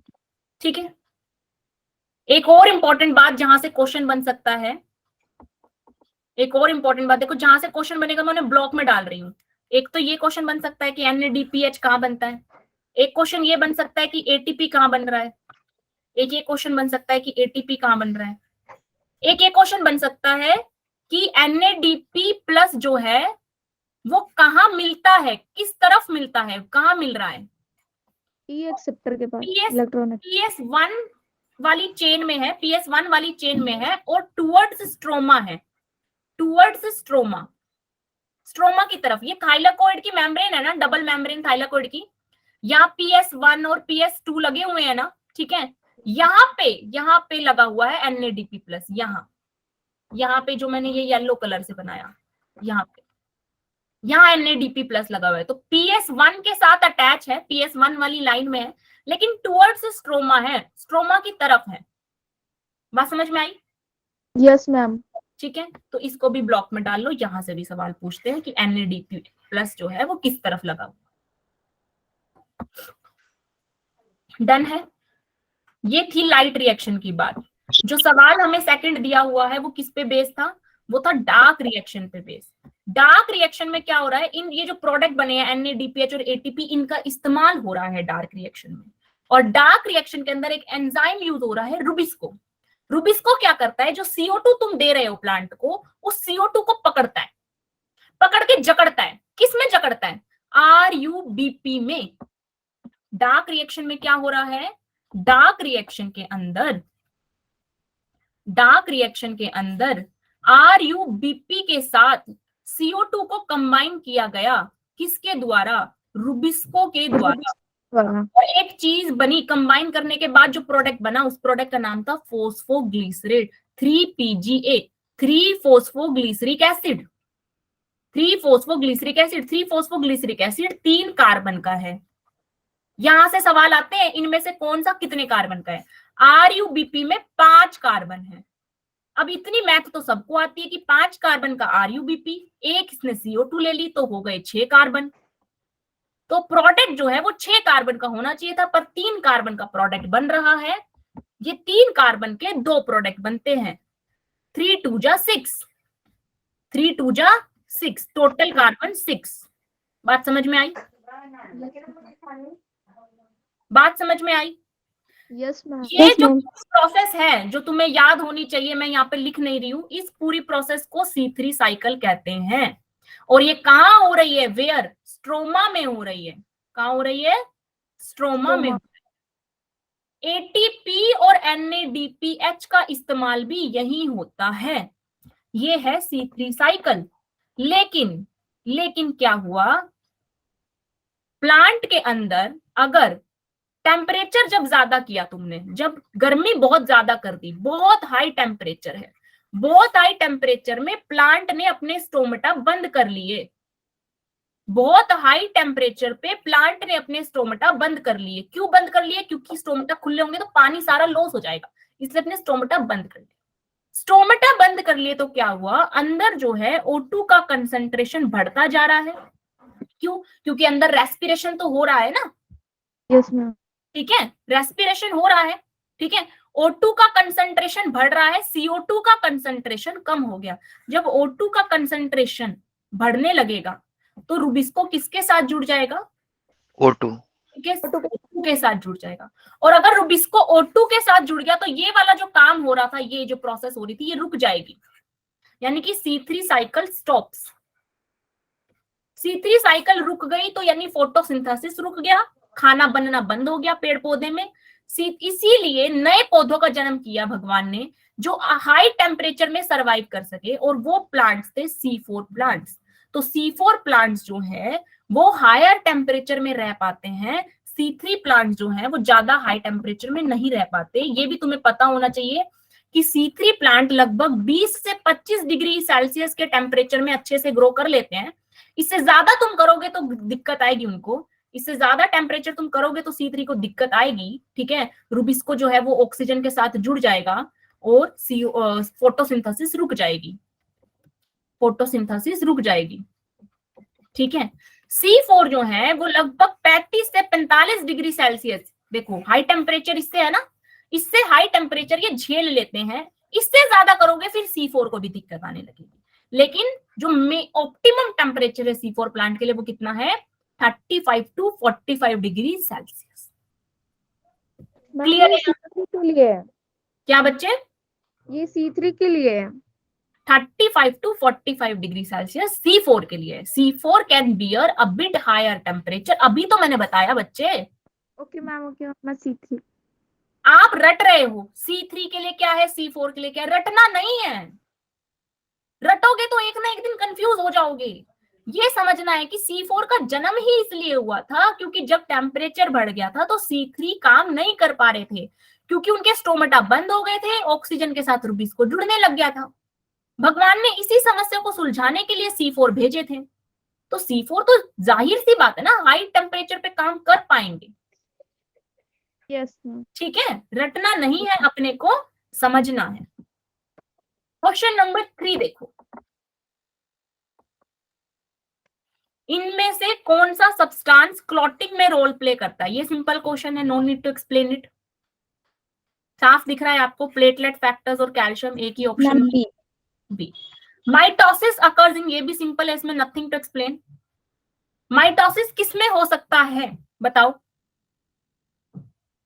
हैप्लॉइड सेल्स जिसमें क्रोमोसोम की एक ही लाइन है, डिप्लॉइड सेल जिसमें क्रोमोसोम की 2 लाइनें हैं, पेयरिंग है, इसमें हो सकता है माइटोसिस। बिल्कुल हो सकता है भाई।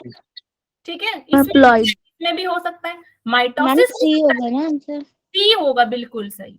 इन बैक्टीरिया में भी माइटोसिस हो सकता है, पर ओनली लिख दिया यहाँ पे, इन बैक्टीरिया ओनली नहीं भाई, सिर्फ बैक्टीरिया में थोड़ी ना, कितनी जगह माइटोसिस होता है, हमारे अंदर भी होता है। हमारी सोमेटिक सेल्स माइटोसिस से डिवाइड कर रही है। ठीक है, अगला सवाल। मैम माइटोसिस और मियोसिस में फर्क क्या होता है, डिफरेंस? बच्चे माइटोसिस के अंदर जो प्लॉइडी लेवल है वो सेम रहता है। प्लॉइडी लेवल किसे बोलते हैं? तुम अपनी एक सेल निकाल के देखना कभी, उसके न्यूक्लियस के अंदर जाना, न्यूक्लियस के अंदर मिलेंगे तुमको क्रोमोसोम, क्रोमोसोम तुम्हारे बॉडी के अंदर मिलेंगे तुमको 46 क्रोमोसोम। एक लाइन इधर लगी हुई है, एक लाइन इधर लगी हुई है, 23 इस लाइन में, 23 इस लाइन में, पेयरिंग है। इसे बोलते हैं दो पेयर है ना, 2 पेयर है, इसलिए डिप्लॉइड बोलते हैं। अब तुम अगर इस सेल का माइटोसिस करोगे तो जो नई सेल बनेगी वो भी डिप्लॉइड ही बनेगी, लेकिन तुम मियोसिस अगर कर दोगे तो तुम्हारी नई सेल हैप्लोइड बनेगी। ठीक है, तो जहां प्लोइडी सेम रहे वो माइटोसिस, जहां प्लोइडी रिड्यूस हो जाए वो मियोसिस। ठीक है, यस मैम। क्वेश्चन नंबर 5 आएंगे। सेल डिवीजन इज, अरे ये बहुत सिंपल सवाल है, इसको नहीं करते। क्वेश्चन नंबर 6 देखो, which one of the following is incorrect, गलत पढ़ाना बताना है हमें। About the activities associated with PS1 and PS2, अभी अभी पूरा पढ़ के आए हैं, करो इस सवाल को। आपको चारों स्टेटमेंट में गलत स्टेटमेंट ढूंढिए। थोड़ा जूम कर देते हैं, ये लो, अभी अच्छे से दिखाई दे रहा है? बिल्कुल मैं समझ सकती हूँ, कुछ मेरे जैसे भी चश्मे वाले बच्चे होंगे यहाँ पे। देखिए, पढ़िए और जवाब दीजिए। देवियों और सज्जनों, टिकटिकी जी शुरू हो चुकी हैं। गलत वाक्य को ढूंढ के पेश किया जाए। सी को एक बच्चे ने गलत करार कर दिया है। पूरा क्वेश्चन ही नहीं दिख रहा, क्यों नहीं दिख रहा? ये मैम और कितना जूम करें भाई बच्चों, क्या हो गया तुम्हारी आंखों को? क्वेश्चन नंबर 6 पढ़ना है। तुम कौन सा पढ़ रहे हो पता नहीं। निखिल बच्चे दोबारा से अपने आंसर की एक बार चेकिंग कर लें, गड़बड़ करी है आपने। फोटोन्स आर नीडेड, बी कैसे कह सकते हैं बच्चे? एक बात बताओ मुझे, बिना लाइट के कौन सा एक्टिवेट हो जाता है? ये बात तो ठीक ही लिखी है, आपको गलत ढूंढना है। मैं बार बार बता रही हूँ, गलत जो लिखा है वो ढूंढिए। मैम डी होगा। डी होगा, मैम डी आए हैं सही जवाब पे, बिल्कुल सही, डी होगा। डी के लिए तो मैंने मना किया ही नहीं, मैंने तो सी के लिए मना किया था और मैंने तो डी के लिए मना किया था। फोटो सिस्टम 1 और फोटो सिस्टम 2 बिना लाइट के कैसे एक्टिवेट होंगे बालकों? लाइट तो चाहिए ना एक्टिवेट करने के लिए। फोटो सिस्टम 1 और फोटोलिसिस और वाटर फॉर्मेशन ऑफ एटीपी और NADPH अकर होता है जब PS1 और PS2 दोनों काम कर रहे हैं, तब ये तीनों ही तो काम होते हैं ना। PS2 को इलेक्ट्रॉन कौन देगा? लाइट आई, इसका इलेक्ट्रॉन उड़ा ले गई, फिर एक और लाइट आई, फिर इलेक्ट्रॉन उड़ा ले गई, फिर लाइट आई, फिर इलेक्ट्रॉन, ये तो बेचारा कंगाल हो जाएगा, खाली हो जाएगा इलेक्ट्रॉन से। इसे इलेक्ट्रॉन वापस कौन देगा? कौन भरपाई करेगा इसके इलेक्ट्रॉन की? वाटर टूटेगा, H+ बनाएगा, O2 बनाएगा, इलेक्ट्रॉन बनाएगा। O2 तुम ले लोगे, इलेक्ट्रॉन PS2 ले लेगा, और प्रोटॉन यूज हो जाएगा NADPH+ बनाने में। बात समझ में आ रही है? तुम्हारा जो NADP+ था ना, NADP+, इसने इलेक्ट्रॉन लिया और NADP बन गया, फिर इसने ये H+ लिया वाटर वाला और NADPH+ बन गया, NADPH+। ठीक है ना? तो ये H+ कहां से लगता है? इसी H+ का H+ है। तो कौन सा स्टेटमेंट गलत है? डी गलत है। डी क्यों गलत है सबको समझ आता है? NADPH+ का प्रोडक्शन एसोसिएटेड है फोटोसिस। अरे बाप रे, बताओ मुझे किससे एसोसिएटेड है NADPH+ का सिस्टम? Ma'am PS1। PS1 से towards cytoplasm, towards thylakoid membrane, towards what? Towards stroma. Towards stroma. याद रहना चाहिए, एनसीईआरटी की लाइन है, टुवर्ड्स स्ट्रोमा। क्वेश्चन नंबर 7 दोहराएंगे। C3 ma'am cycle. ए। अरे इसका आंसर बच्चों ने वेरी नाइस, ये तो करना ही नहीं था अपने को, इतना इजी सवाल। क्वेश्चन नंबर 8 देखेंगे, अगेन वेरी इजी, स्किप कर दें। कोई बच्चा ऐसा जो कहे कि मैडम इसको स्किप मत करो। पूछा है कन्फर्मेशनल चेंज कौन दिखाएगा? भाई कौन घूमता है पलोटी मार के? वही घूमता है वो मोटू जिसको समोसा जब H+ मिलते हैं तो जब वो एनर्जी बनाएगा, ATP बनाएगा, वही तो घूमता है। कन्फर्मेशनल चेंज इसमें होता है डी में। डी जो है, डी को बोलते हैं ATP सिंथेज। साइंस की भाषा में इसे ATP सिंथेज बोलते होंगे, पर मेरी क्लास के बच्चे इसे मोटू के नाम से जानते हैं। और मोटू एनर्जी कब बनाता है? जब वो समोसा खाता है, और समोसे को बोलते हैं H+, राइट? यस जब मैम। H+ में जाता है तो ये यस मैम। बनाता है, और ATP बनाने के लिए एक बार तो इसे पलोटी मारनी पड़ती है, घूमना पड़ता है। कन्फर्मेशनल चेन घूमना क्यों पड़ता है? क्योंकि बच्चा यहाँ लगा है ADP, ठीक है, और H+ तुमने भेज दिए, ठीक है। अब ADP के साथ H+ को जुड़ना है और ADP के साथ फॉस्फेट को जुड़ना है, फॉस्फेट इसके दूसरे एंड पे है, तो तो एडीपी के साथ फॉस्फेट को कंबाइन करता है, उसके लिए ये एक घूमता है, कन्फर्मेशनल चेंज इसमें होते हैं और फिर एटीपी बनती है। क्लियर है? Yes ma'am. Yes ma'am. Question number 9 देवियों और सजनों, अगला सवाल आप लोगों की स्क्रीन पे ये रहा। क्या हम टिकटिकी जी को चालू कर दें? बिल्कुल ही आसान सवाल है, शायद 10 सेकंड के अंदर ये सॉल्व हो जाए, ऐसी उम्मीद प्यारे विद्यार्थियों से है मेरी। हाँ जी, अरे इसमें इतना विचार विमर्श क्या करना है बच्चों, लर्निंग बेस्ड क्वेश्चन है। हम सी सी में क्या लिखा है? ए का अपन ऐसे कर, मैं तुम्हें मिला के दिखा देती हूँ, तुम मैच कर लेना। फर्स्ट साउंड क्या है? फर्स्ट साउंड लब है, सेकंड साउंड डब है। अब देख लो, ए का क्यू है, सी किसने बोला था? सी को तो काट देते हैं। मैम डी है। ए मैम का डी क्यू, है मैम। ए का क्यू है, अरे यार तुम अभी भी कंफ्यूज हो रहे हो। बी का पी है, सी का एस है, डी का, हाँ डी है बच्चे, मैम बी ऑप्शन। डी है। अभी भी कोई बच्चे ने बी बोल दिया था, मिलाने के बावजूद भी गलती। और सी किसने बोला? बालकों कार्डियक आउटपुट क्या होता है, उसको समझने से पहले तुम्हें समझनी होगी कार्डियक साइकिल। शुरुआत करते हैं कार्डियक साइकिल से, यहां समझते हैं। देखो कार्डियक साइकिल क्या है, कार्डियक साइकिल क्या है? किस किस बच्चे को ये डायग्राम याद है? मेरी क्लास में बनाया था मैंने। मैम जो 1 हार्ट बीट कंप्लीट करने में लगाता है वही होता है ना शायद? 1 वेरी नाइस। एक हार्ट बीट पूरी करने में जो समय लेता है वो कार्डियक साइकिल होती है। कितनी देर की होती है? 1, 0.8। 3, 4, 5, 6, 7 और 8। अब देखो यहाँ पे जिनको मैं पीले रंग से शेड कर रही हूं, जिनको मैं पीले रंग से शेड कर रही हूं वो सारे हैं वेंट्रिकल्स, नहीं सॉरी, वो सारे हैं आर्टरिया। और जो मैं ब्लू कलर से शेड कर रही हूं ये हैं वेंट्रिकल, ये है वेंट्रिकल। अब होता क्या है, होता क्या है कि जैसे ही ब्लड आर्टरिया में आएगा, ठीक है, जैसे ही ब्लड आर्टरिया में आएगा तो आर्टरिया करेगा कॉन्ट्रैक्ट। 0.1 सेकंड के लिए आर्टरिया ने कॉन्टैक्ट किया, उसके बाद आर्टरिया ने ब्लड भेज दिया कहाँ पे? आर्टरिया ने ब्लड भेज दिया वेंट्रिकल्स में, यहां ब्लड आ गया वेंट्रिकल्स में। वेंट्रिकल्स ने कॉन्ट्रैक्ट किया 0.3 सेकंड के लिए। इस 0.3 सेकंड में वेंट्रिकल्स ने कॉन्ट्रैक्ट कर रखा है, लेकिन आर्टरिया जो है वो रिलैक्स्ड है। तो 0.1 सेकंड आर्टरिया सिस्टोल,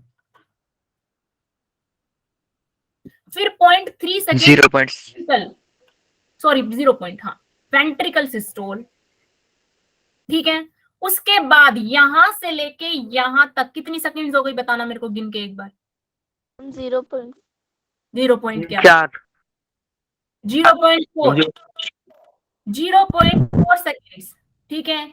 यहाँ पे आर्टरिया भी नहीं, इसको ऐसे काउंट करो।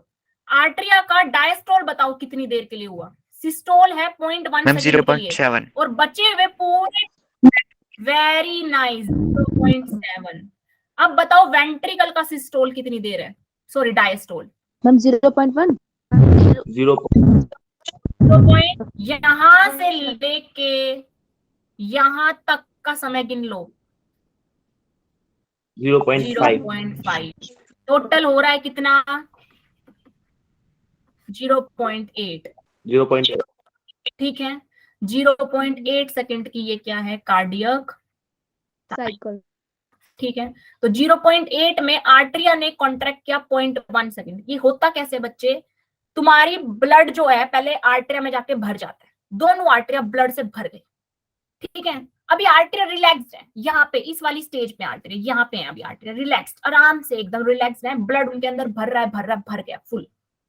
अब जब ब्लड उनके अंदर भर जाता है तो 75% ऑफ ब्लड, ध्यान रखना इस नंबर को, 75% ऑफ ब्लड आर्टरिया भेज देता है, आर्टरिया भेज देता है। कहां पे बताओ, कहां भेजता आर्टरिया ब्लड को? वेंट्रिकल। वेंट्रिकल में। जो हाईलाइट पॉइंट करना है वो है विदाउट कॉन्ट्रैक्शन, बिना कोई मशक्कत के, बिना कॉन्ट्रैक्शन के आर्टरिया 75% ब्लड का वेंट्रिकल्स में भेज देता है। अब जो बचा हुआ ब्लड है, बचा हुआ 15% का जो ब्लड है, 25% का जो ब्लड है, उसको भेजने के लिए आर्टरिया कॉन्ट्रैक्ट करता है। कितनी देर? 0.1 सेकंड। मैम 0.1। कॉन्ट्रैक्ट करके जो बचा हुआ ब्लड था वो भी वेंट्रिकल्स में भेज दिया। अब वेंट्रिकल कॉन्ट्रैक्ट करेंगे और उस ब्लड को ऑर्टा में और पल्मोनरी वेन में भेजेंगे, ठीक है। और कॉन्ट्रैक्ट करा कितनी देर? 0.3 सेकेंड। और ब्लड चला गया बॉडी में और लंग्स में, बॉडी में और लंग्स में ब्लड चला गया, ठीक है। अब जब उन्होंने ब्लड भेज दिया तो वेंट्रिकल रिलैक्स हो जाएंगे, डायस्टोल। और आर्टरिया तो 0.1 के बाद रिलैक्स हो ही गया था, तो वहां से आर्टरिया का डायस्टोल शुरू हो गया था। 0.3 सेकंड के बाद वेंट्रिकल का डायस्टोल शुरू हो जाता है। अब इस एक कार्डियक साइकिल में टोटल जितना अमाउंट ऑफ ब्लड एक वेंट्रिकल ने पंप किया है, एक वेंट्रिकल ने जितना ब्लड पंप किया है एक कार्डियक साइकिल में, उस ब्लड की मात्रा है 70 ml। उसी को बोलते हैं स्ट्रोक वॉल्यूम। स्ट्रोक वॉल्यूम मतलब एक बार में क्या छक्का लगाया उसने, क्या स्ट्रोक मारा वेंट्रिकल ने, एक बार में कितना ब्लड पंप कर दिया उसने, इतना ब्लड पंप कर दिया एक बार में। एक बार मतलब एक कार्डियक साइकिल में, ठीक है। अब मेरे को ये बताओ कि दिल जो है कितनी बार पंप करता है एक मिनट में? 72 टाइम्स। 72 पंप करता है ब्लड, एक बार, दो बार, ऐसे 72 बार एक मिनट में पंप करता है। तो एक बार में अगर 70 ml भेज रहा है तो एक मिनट में कितना भेजेगा? एक बार मतलब 0.8 सेकंड में अगर 70 ml भेज रहा है, एक मिनट में कितना भेजेगा? लगभग 5 लीटर। 5, बिल्कुल 5 लीटर या 5000 ml का ब्लड। इसे बोलते हैं कार्डियक आउटपुट। ये तो पता होना चाहिए, ठीक मैम। कॉन्सेप्ट क्लियर है? अगले सवाल, यस मैम। अगला सवाल बताओ भाई, बताइए। Again a simple question. Photo respiration जब रुबिस्को ऑक्सीजन के साथ जुड़ता है, कब जुड़ता है ऑक्सीजन के साथ? जब टेम्परेचर ज्यादा होता है, O2 की कंसंट्रेशन CO2 के ज्यादा या बराबर हो जाती है, उस स्थिति में फोटो रेस्पिरेशन करना शुरू कर देते हैं प्लांट। कौन से plant? C3 plants Rubisco oxygen के साथ जुड़ जाता है। अब फोटो रेस्पिरेशन की ये प्रोसेस कहाँ शुरू हो रही है ये तो सबको मालूम है भाई। रुबिस्को कहाँ पे था? रुबिस्को कहाँ है? सेल के अंदर कहाँ है रुबिस्को? बताओ। क्लोरोप्लास्ट में। क्लोरोप्लास्ट में भी कहाँ पे है बताओ? रिएक्शन सेंटर पे। अरे बाप रे, ऐसा सदमा ना लगाइए मुझे। रिएक्शन सेंटर कहाँ चली गई परी आप? कहाँ गुम गई आप? गुम गई है बच्ची। बच्चे रिएक्शन सेंटर क्या है कौन बताएगा? Ma'am ma'am chlorophyll chlorophyll A. कहाँ पे है? Photo system. फोटो सिस्टम कहाँ है? Thylakoid membrane. बिल्कुल सही, वहां पे लाइट रिएक्शन हो रही है। रुबिस्को का काम कहाँ पे है, लाइट में कि डार्क में? डार्क में। Dark reaction. Ma'am stroma. तो रुबिस्को कहाँ होगा? स्ट्रोमा। फिर ऐसे सदमे ना दिया करो, ठीक है। Keep me alive. चलो कोई बात नहीं बच्चे। अरे बच्ची क्लास छोड़ गई क्या? फोटो रेस्पिरेशन, अरे भाई ऐसे बुरा मान जाते हो क्या तुम? समझा रही हूं मैं, ठीक है ना। ये ना क्या करो कि कभी किसी बच्चे का नाम ले दिया तो just you leave the class. This is not a right behaviour, ठीक है। ऐसे नहीं करते। फिर हम समझेंगे कैसे, सीखेंगे कैसे? अभी तो हम लर्निंग एज में हैं, हमें तो बहुत कुछ सीखना है। मुझे ही सीखना है अभी, कई बार तो आपसे ही सीखने को मिल जाता है, मुझे कहाँ आता है सब कुछ, ठीक है ना। हमेशा अपना एटीट्यूड रखना है, learning attitude. We always keep ahead to learn something, move ahead, sorry, we always move ahead to learn something. वही हमें अंदर क्यूरियोसिटी जिस बच्चे में है, जिसे सीखना है, जो सीखना चाहता है वो सीख लेते हैं। चलो बताओ इसका आंसर बताओ। तो शुरू कहाँ होगा फोटो रेस्पिरेशन? क्लोरोप्लास्ट में शुरू होगा। क्लोरोप्लास्ट सब में फर्स्ट ऑप्शन दे ही रखा है, ठीक है। कहाँ होता है? Chloroplast, peroxisome, mitochondria. C would be right answer, बिल्कुल सही, ठीक है। अब इसमें आपको बता दूं, पूरा प्रोसेस आपको जानने की जरूरत नहीं है, लेकिन फोटो रेस्पिरेशन में CO2 रिलीज होती है, CO2 रिलीज होती है माइटोकॉन्ड्रिया में। ये आप चाहो तो नोट डाउन कर सकते हो कि आपको कभी सवाल आ जाए जो थोड़ा सा एक होता है ना हाई लेवल का सवाल। फोटो रेस्पिरेशन की पूरी प्रोसेस नहीं लर्न करनी, फोटो रेस्पिरेशन की एक लंबी प्रोसेस है पूरी, कि पहले स्टेप पे रूबीज को ऑक्सीजन के साथ जुड़ता है, फिर पीजीए बनता है, वो पीजीए जाता है पेरोक्सिसोम में, फिर वहां पे ग्लाइकोलेट बनता है, ग्लाइकोलेट माइटोकॉन्ड्रिया में जाता है, वहां सीरीन बनता है, ऐसे पूरी एक प्रोसेस चलती है। आपको पूरी प्रोसेस नहीं याद रखनी, लेकिन आपको इतना पता होना चाहिए कि इस प्रोसेस के दौरान CO2 रिलीज होती है माइटोकॉन्ड्रिया में, और इस प्रोसेस के दौरान एटीपी कंज्यूम होती है क्लोरोप्लास्ट में। क्लोरोप्लास्ट में एटीपी कंज्यूम होती है, ठीक है। 11 का बताओ, functions of accessory pigments. Simple है, इसको स्किप कर रहे हैं हम, ठीक है। एसेसरी पिगमेंट मैंने आपको बता दिया क्या होते हैं एसेसरी पिगमेंट। क्वेश्चन नंबर 12 भी आई थिंक सब कर पाएंगे। क्वेश्चन नंबर 12 देखो, यस मैम। ठीक है, वेरी सिंपल, मिला दो फटाफट। इरिथ्रोसाइट किससे मिलाओगे, जल्दी बताओ, किधर लेके जाऊं, चलो बताओ बताओ बताओ, कहां ले जाए हम। Fourth. Eosinophil, eosinophil, eosinophil, lymphocyte. मेरे से पहले ढूंढो तुम लोग। Most abundant, least abundant, resist, specialized white blood cell producing antibodies. इसका आंसर आंसर क्या बता रहे हैं बच्चे, ढूंढ लो, अब मिला दिए हैं मैंने, देख लो। ये फोर्थ, ए का 4 है भाई, ए का 4 है, बी का थर्ड है, ए है इसका आंसर। ए का 4 है, बी का थर्ड है, सी का 5 है, डी का फर्स्ट है, और ई का सेकंड है। तो ये आपको याद रखना है, ठीक है, कि यस मैम। ब्लड सेल का क्या फंक्शन है और कौन सी ब्लड सेल जो है कितनी मात्रा में प्रेजेंट है, मैंने पहले ही बताया था, ये इंपॉर्टेंट टॉपिक है। अगला सवाल 13, इनिशिएशन सेल साइकिल का सवाल आया है। चलो पहला सवाल आया सेल साइकिल का, थोड़ा सा सेल साइकिल भी रिवाइज हो जाएगा, करो इस सवाल को, बहुत सिंपल है। तो initiation of assembly of mitotic spindle prophase में होता है कि मेटा में होता है कि एना में होता है कि टीलोफ में होता है। मिटोटिक स्पिंडल की असेंबली कहाँ शुरू हो जाती है, कहाँ पे ये स्पिंडल फाइबर्स ऐसे लगने शुरू हो जाते हैं, अभी खींचा था मेटाफेज। लगने शुरू हो गए, लगन, इनिशिएशन, एनाफेज, मेटाफेज। हो जाता है। मेटाफेज। हाँ, metaphase, proteins are synthesized in preparation for mitosis while cell grow continues. Interphase, spindle fibers attached to fibers. Mute कर लो बच्चे, निकली। एनाफेज। स्पिंडल फाइबर, अरे आप लोग लिख दो, मेरा आवाज इको करता है। Spindle fibre attach to kinetochores of chromosome, कहां से कहां होगा अटैचमेंट, कहां हो जाएगा, मूवमेंट ऑफ पोल्स, और इसका हो जाएगा प्रोफेज। इनिशिएशन प्रोफेज में हो जाती है, यहाँ पे वर्ड नोटिस करो, इनिशिएशन, शुरुआत हो गई है मिटोटिक स्पिंडल की असेंबली की। वो होता है जहाँ पे सेंट्रियोल्स और सेंट्रोसोम्स अरेंज हो गए हैं, माइक्रोट्यूब्यूल्स और ट्यूबुलिन प्रोटीन की फॉर्मेशन हो रही है, स्पिंडल फाइबर बनने लग रहे हैं, वो प्रोफेज में हो जाता है।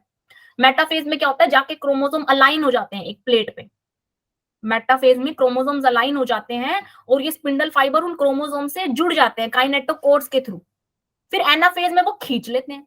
तो पहले वो असेंबली बनी मिटोटिक स्पिंडल की, फिर उसके बाद, हाँ बिल्कुल, अब तो आंसर आप ढूंढ ही लोगे, लेकिन इसको समझ लो, कंफ्यूजन नहीं होना चाहिए। प्रोफेज में असेंबली बनी, स्पिंडल फाइबर्स लग गए। मेटाफेज में क्रोमोसोम यहाँ पे ऐसा मेटाफेजिक प्लेट बना लिया, बीच में सेल के बीच में कई सारे क्रोमोसोम लग गए और उनसे फाइबर्स अटैच हो गए, तो ये क्रोमोसोम और ये फाइबर अटैच हो गया मेटाफेज। और एनाफेज में क्या होगा, इसके दो टुकड़े हो जाएंगे, मेरा हाथ में तोड़ नहीं सकती, अदरवाइज दिखा देती मैं आपको, एक इस तरफ और एक इस तरफ, ठीक है, वो एनाफेज। Yes ma'am. अगला सवाल पे चलते हैं।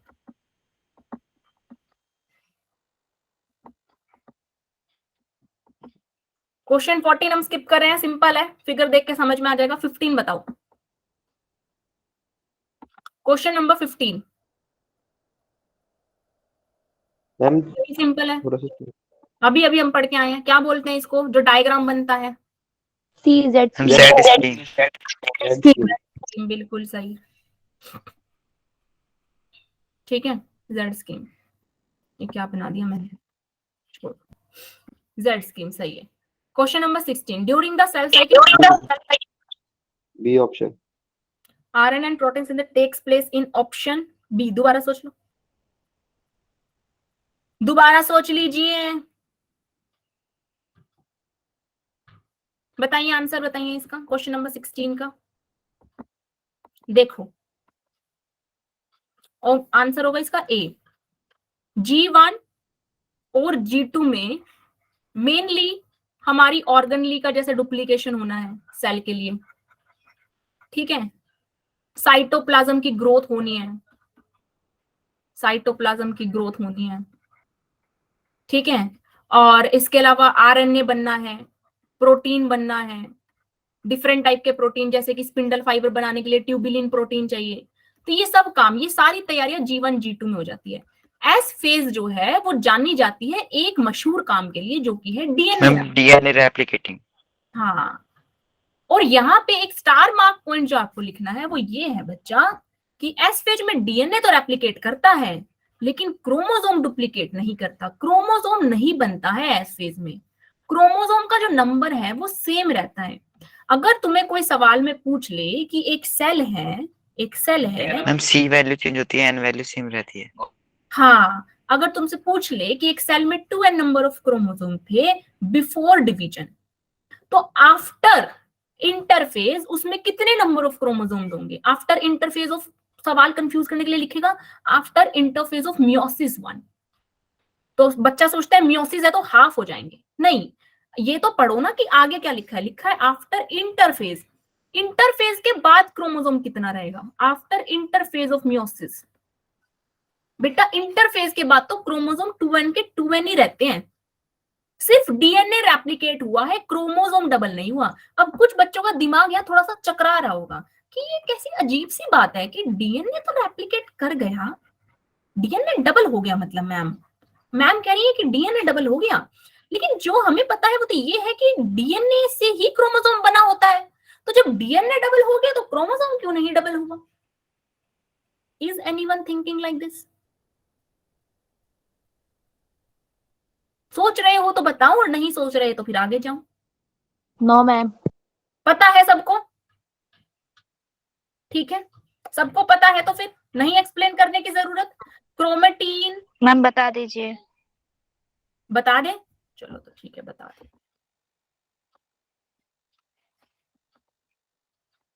डीएनए रेप्लिकेट, डीएनए और क्रोमोसोम में अंतर समझो, इसके लिए आपको कुछ टर्मिनोलॉजी समझनी होगी। डीएनए क्या है? डीएनए तो आपका न्यूक्लियोटाइड का एक पॉलीमर है। अब डीएनए हो गया coil, double stranded DNA coil हुआ आपका डबल स्ट्रैंडेड डीएनए कोइल हुआ। डबल स्ट्रैंडेड डीएनए ने कोइल करके क्या बनाया, जो स्ट्रक्चर बनी उसको क्या बोलते हैं? क्रोमोनीमा, क्रोमोनीमा बोलते हैं, ठीक है। क्रोमोनीमा फर्दर जो है, जब क्रोमोनीमा के साथ आरएनए भी आप कुछ जोड़ देते हो, कुछ प्रोटीन्स आप जोड़ देते हो, एक प्रोटीन की लेयर आप जोड़ देते हो, मतलब कुछ ऐसी स्ट्रक्चर आप ड्रॉ करते हो। कैसी स्ट्रक्चर? कुछ ऐसी स्ट्रक्चर ड्रॉ होती है जिसमें क्रोमोनीमा है अंदर, ठीक है, you have chromonema and you have a protein की बनी हुई layer pellicle, you have a matrix जिसके अंदर कुछ आरएनए भी है, जिसके अंदर कुछ प्रोटीन भी है। इस स्ट्रक्चर को बोला तुमने क्रोमेटिड। तो देखो डीएनए और क्रोमेटिड में तुम्हें कुछ अंतर दिखाई दे रहा होगा, ठीक है। और ऐसे क्रोमेटिड से जब ये क्रोमेटिड फर्दर कंडेंस हुआ, क्रोमेटिड बोल लो चाहे क्रोमेटीन बोल लो, ऑलमोस्ट सेम। क्रोमेटीन जब फर्दर कंडेंस हुआ, कंडेंस यानी सिकुड़ना और टाइट हुआ इस तरीके से, ठीक है, और टाइट हुआ, तो ये क्या बन गया? ये बन गया क्रोमोसोम। क्रोमोसोम, तो क्रोमोसोम क्या है? कंडेंस्ड फॉर्म ऑफ क्रोमेटीन है, क्रोमेटीन की कंडेंस्ड फॉर्म है। अब डीएनए रेप्लिकेट कर गया, इसका क्या मतलब है कि डीएनए जो अंदर एक था ना, अब वो डीएनए तो दो है लेकिन क्रोमोसोम अभी भी एक ही है। क्रोमोसोम डबल कब होगा? जब ये क्रोमेटिड अपनी एक और आर्म बनाएगा, यानी कि जब दो सिस्टर क्रोमेटिड्स होंगे, दो सिस्टर क्रोमेटिड्स होंगे, तब हम बोलेंगे कि हाँ अब क्रोमोसोम डबल हो गया। फर्क समझ में आया? डीएनए, खाली DNA is not chromosome. DNA coil and form chromonema. ठीक है, डीएनए की कॉइलिंग कैसे होती है, वहां पे भी एक आगे आप जब 12th में हो जाओगे तो पढ़ोगे कि एक प्रोटीन होता है, उसके ऊपर डीएनए ऐसे ऐसे लिपट जाता है, तो इसी को डीएनए की कॉइलिंग एक स्ट्रक्चर बनता है, जैसे ऐसा स्ट्रक्चर बनता है, यूं लगता है कि धागे पे मोती रखे हैं। ये मोती प्रोटीन है और इनके चारों तरफ डीएनए लिपटा हुआ है, ये डीएनए की कॉइलिंग है, अर्लीस्ट कॉइलिंग। ठीक है, किससे बनी Yes, है, ma'am. क्रोमोनीमा से बनी है। क्रोमोनीमा से ये स्ट्रक्चर बनती है, beads on string like structure, जिसे हम न्यूक्लियोसोम बोलते हैं। इतना डिटेल में आपको नहीं जाना, आपको इतना याद रखना है कि डीएनए डबल स्ट्रैंडेड कॉइल क्रोमोनीम, उसके बाद क्रोमेटिन, फिर क्रोमोसोम, ऐसे बनते हैं। तो एस फेज में कोई आपसे पूछे तो क्या बोलोगे कि क्रोमोसोम डबल नहीं होते, बस डीएनए डबल होता है। तो इसका आंसर हो जाएगा ए। ठीक है, इसमें तो हमसे सिंपली पूछा था कि आरएनए और प्रोटीन कहाँ बनते हैं, तो भाई एस फेज में G1 G2 में बनते हैं। एम फेज में क्या होता है, एम फेज में तो हमें पता ही है, न्यूक्लियस का डिवीजन होता है फाइनली, है ना। मियोसिस में लैप्टोटीन, जाइगोटीन, पकाइटीन, डिप्लोटीन, डाइकाइनेसिस स्टेजेस होती है। Yes, ma'am. क्वेश्चन नंबर 17 देखो, ये थोड़ा सा नया क्वेश्चन है, इसके लिए मैं आप लोगों को 2-3 फॉर्मूले बताऊंगी, पहले आप सोल्व करने की कोशिश करो।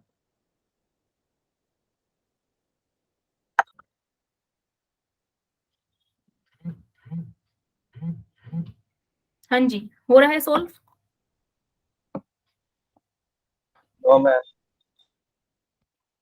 देखो, कुछ फॉर्मूलेज आप लिख लो। अगर आपको कभी किसी क्वेश्चन में पूछा जाए कि कितने मिटोटिक डिवीजन्स चाहेंगे या माइटोसिस वाले कितने माइटोसिस लगेंगे इतने नंबर ऑफ सेल्स बनाने में, how many number of mitosis will occur. मान लो मेरे को, लाइक सपोज मेरे को 100 पोलन ग्रेन्स चाहिए, 100 पोलन ग्रेन्स चाहिए, और सवाल में पूछा है कि इसके लिए कितने माइटोसिस करने पड़ेंगे, कितने माइटोसिस करने पड़ेंगे, तो answer would B 100 minus 1, x minus 1। यहाँ पे x क्या है, नंबर ऑफ सेल्स रिक्वायर्ड या फिर नंबर ऑफ सेल्स फॉर्म्ड। ठीक है, फॉर्मूला नंबर 1। फॉर्मूला नंबर 2, आपको पूछ लें कि आपको कुछ x नंबर ऑफ सेल्स चाहिए, कुछ x नंबर ऑफ सेल्स आपको चाहिए, कितनी मियोसिस आपको करानी पड़ेंगी इन सेल्स को लेने के लिए, तो answer would B x plus x/4। ये फॉर्मूलेज हैं, ये आपको याद करने हैं। ठीक है, ऐसे आपको पूछ ले कि आपको कितनी, how many number of cells, आपको सेल्स का नंबर पूछे, how many number of cells will be produced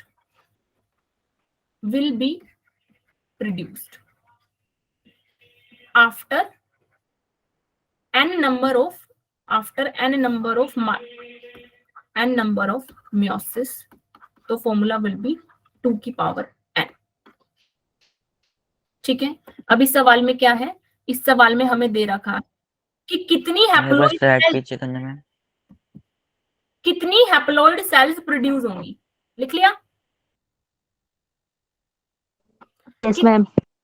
कितनी हैप्लॉइड सेल्स जो हैं वो प्रोड्यूस होंगी, ठीक है, मियोसिस के बाद एक डिप्लॉइड सेल में, जिसकी आपको प्लॉइडी दे रखी है। तो मियोसिस 1 के बाद तो प्लॉइडी सेम ही रहती है, पहली बात तुम्हें ये पता होना चाहिए, मियोसिस 1 के बाद प्लॉइडी सेम रहती है, 2n की 2n रहती है। मियोसिस 2 होता है जब प्लॉइडी हाफ होती है। मियोसिस 1 में खेल क्या है, मियोसिस 1 में खेल ये है कि ठीक है, ये क्रोमोसोम और ये क्रोमोसोम सेपरेट हो गए। मियोसिस 2 में फाइनली ये क्रोमोसोम के क्रोमेटिड्स अलग होते हैं।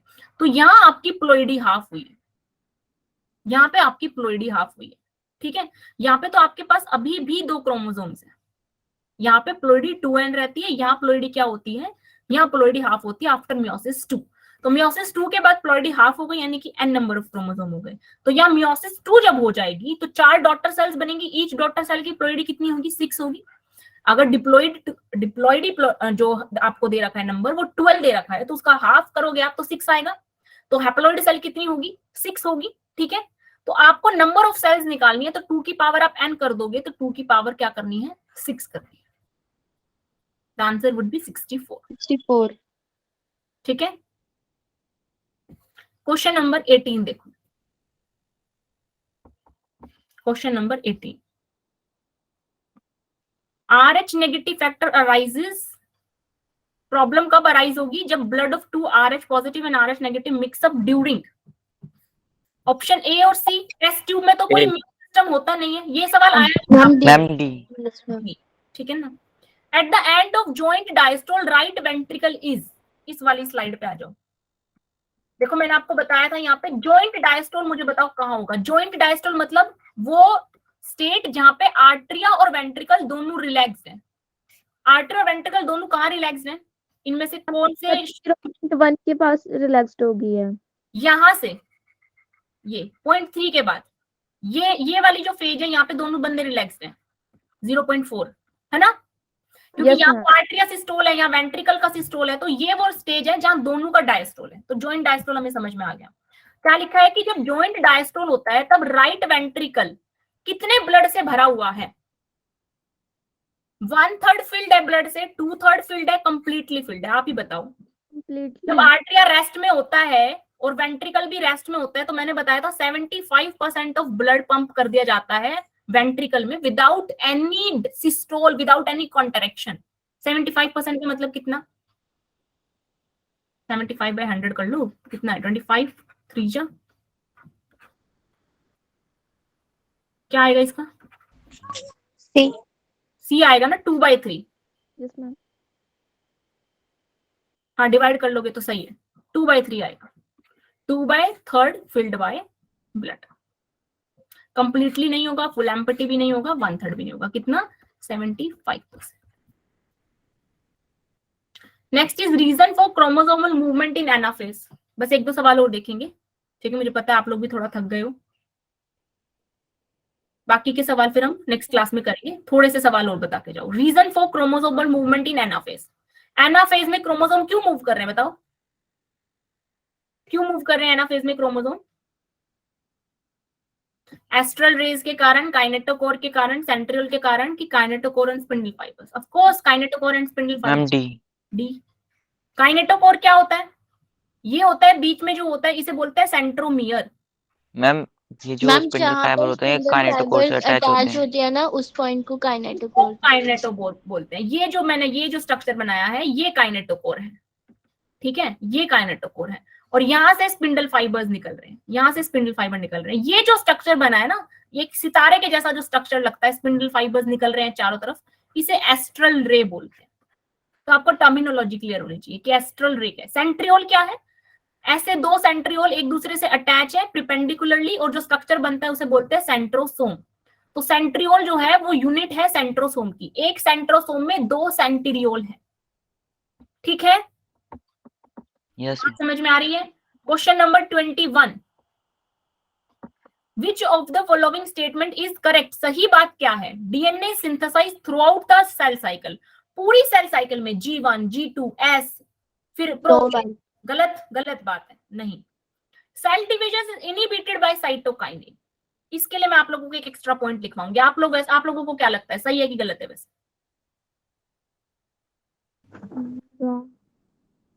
मैम गलत लग रहा है क्योंकि साइटोकाइनिन में तो सेल डिवीजन होता है। लिख लो, सम केमिकल्स जो डिवीजन को प्रमोट करते हैं, माइटोसिस प्रमोटर्स लिख लो। एग्जाम्पल है ऑक्सिन, एग्जाम्पल है साइटोकाइनिन, ये माइटोसिस को प्रमोट करते हैं, ठीक है? Option C, chromosomes are condensed at S phase. Chromosome condense हो जाते हैं एस फेज में। क्रोमोसोम तो बनते ही नहीं एस फेज के अंदर, डीएनए रेप्लिकेशन होता है खाली, क्रोमेटिन ही है एस फेज में। और फिर प्रोफेज में जाके वो क्या हो रहे हैं? डीकंडेंस हो रहे हैं, ठीक है? तो क्रोमोसोम्स एट एस फेज क्या है? सॉरी, प्रोफेज में जाके वो कंडेंस हो रहे हैं, सॉरी, प्रोफेज में जाके वो कंडेंस हो रहे हैं। तो एस फेज में कंडेंस नहीं होते, गलत बात है ये। एस फेज में क्रोमोसोम कंडेंस नहीं होते। Only extra chromosomal DNA is replicated. सही कौन सा हो गया इसमें? Only extra chromosomal DNA is replicated. Ma'am ये भी रॉन्ग लग रहा है। हाँ ये तो गलत है, ये तो गलत है। फिर इस सवाल में गड़बड़ है बच्चे, इस सवाल में गड़बड़ है, ठीक है? I will check it. क्योंकि सिर्फ एक्स्ट्रा क्रोमोसोमल डीएनए थोड़ी ना रेप्लिकेट करेगा सेल साइकिल पे। एक्स्ट्रा क्रोमोसोमल डीएनए को क्या बोलते हैं अपन? प्लाज्मिड बोलते हैं। प्लाज्मिड रेप्लिकेट करेगा क्या? जेनेटिक मटेरियल रेप्लिकेट नहीं करेगा, जेनेटिक मटेरियल भी तो रेप्लिकेट करेगा। Yes ma'am. रेप्लिकेट करेगा, तो ये बात तो गलत हो गई। साइटोकाइनिन इनहिबिट नहीं करता, प्रमोट करता है। डीएनए की सिंथेसिस थ्रू सेल साइकिल नहीं होती और क्रोमोसोम का कंडेंसेशन एस स्टेज पे नहीं होता। तो सारी बातें ही गलत लग रही हैं, कोई भी करेक्ट नहीं लग रहा, ये सवाल ही इनकरेक्ट है। Question number 22, in nuclear envelope ma'am reappears. Telophase. Very nice, ma'am D. ठीक है, याद है मतलब आप लोगों को चीजें, ऐसी बात नहीं है।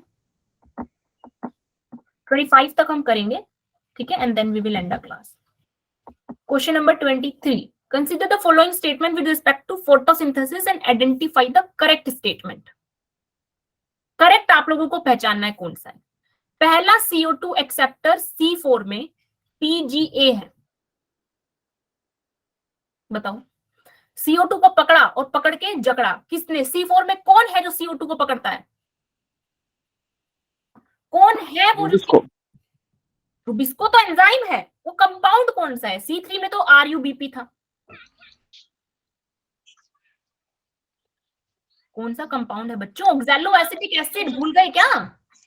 Yes ma'am. Oxalo acetic acid CO2 के साथ कंबाइन होता है और क्या बनता है? फर्स्ट प्रोडक्ट क्या है, कौन बताएगा? खोलो अपनी एनसीईआरटी फटाफट, देखो पहला प्रोडक्ट क्या बनता है ऑक्सैलो एसिटिक जब CO2 के साथ कंबाइन होता है तो? मैं नहीं बता रही, है आप लोगों का एसिड, आप लोग देख के आओ, ठीक है। ऑप्शन नंबर 2 देखो, C3 प्लांट में पहला स्टेबल प्रोडक्ट RUBP है, गलत है। RUBP प्रोडक्ट नहीं है, RUBP सबस्ट्रेट है भाई। RUBP CO2 के साथ जुड़ता है। म्यूट कर लो, कौन बच्चा है ये अपने आप को म्यूट कर। Before I announce your name in the class, mute yourself, okay. पहला प्रोडक्ट जो होता है वो 3PGA होता है, ठीक है। तो RUBP प्रोडक्ट नहीं है, इसने लिख दिया प्रोडक्ट, इसलिए गलत हो गई स्टेटमेंट। ये भी गलत हो गया। C4 का जो पहला एक्सेप्टर वो PGA नहीं है, ऑक्सैलो एसिटिक एसिड है। ऑप्शन 3 पढ़ेंगे, cyclic photophosphorylation result in the formation of ATP। बिल्कुल ATP बनता है।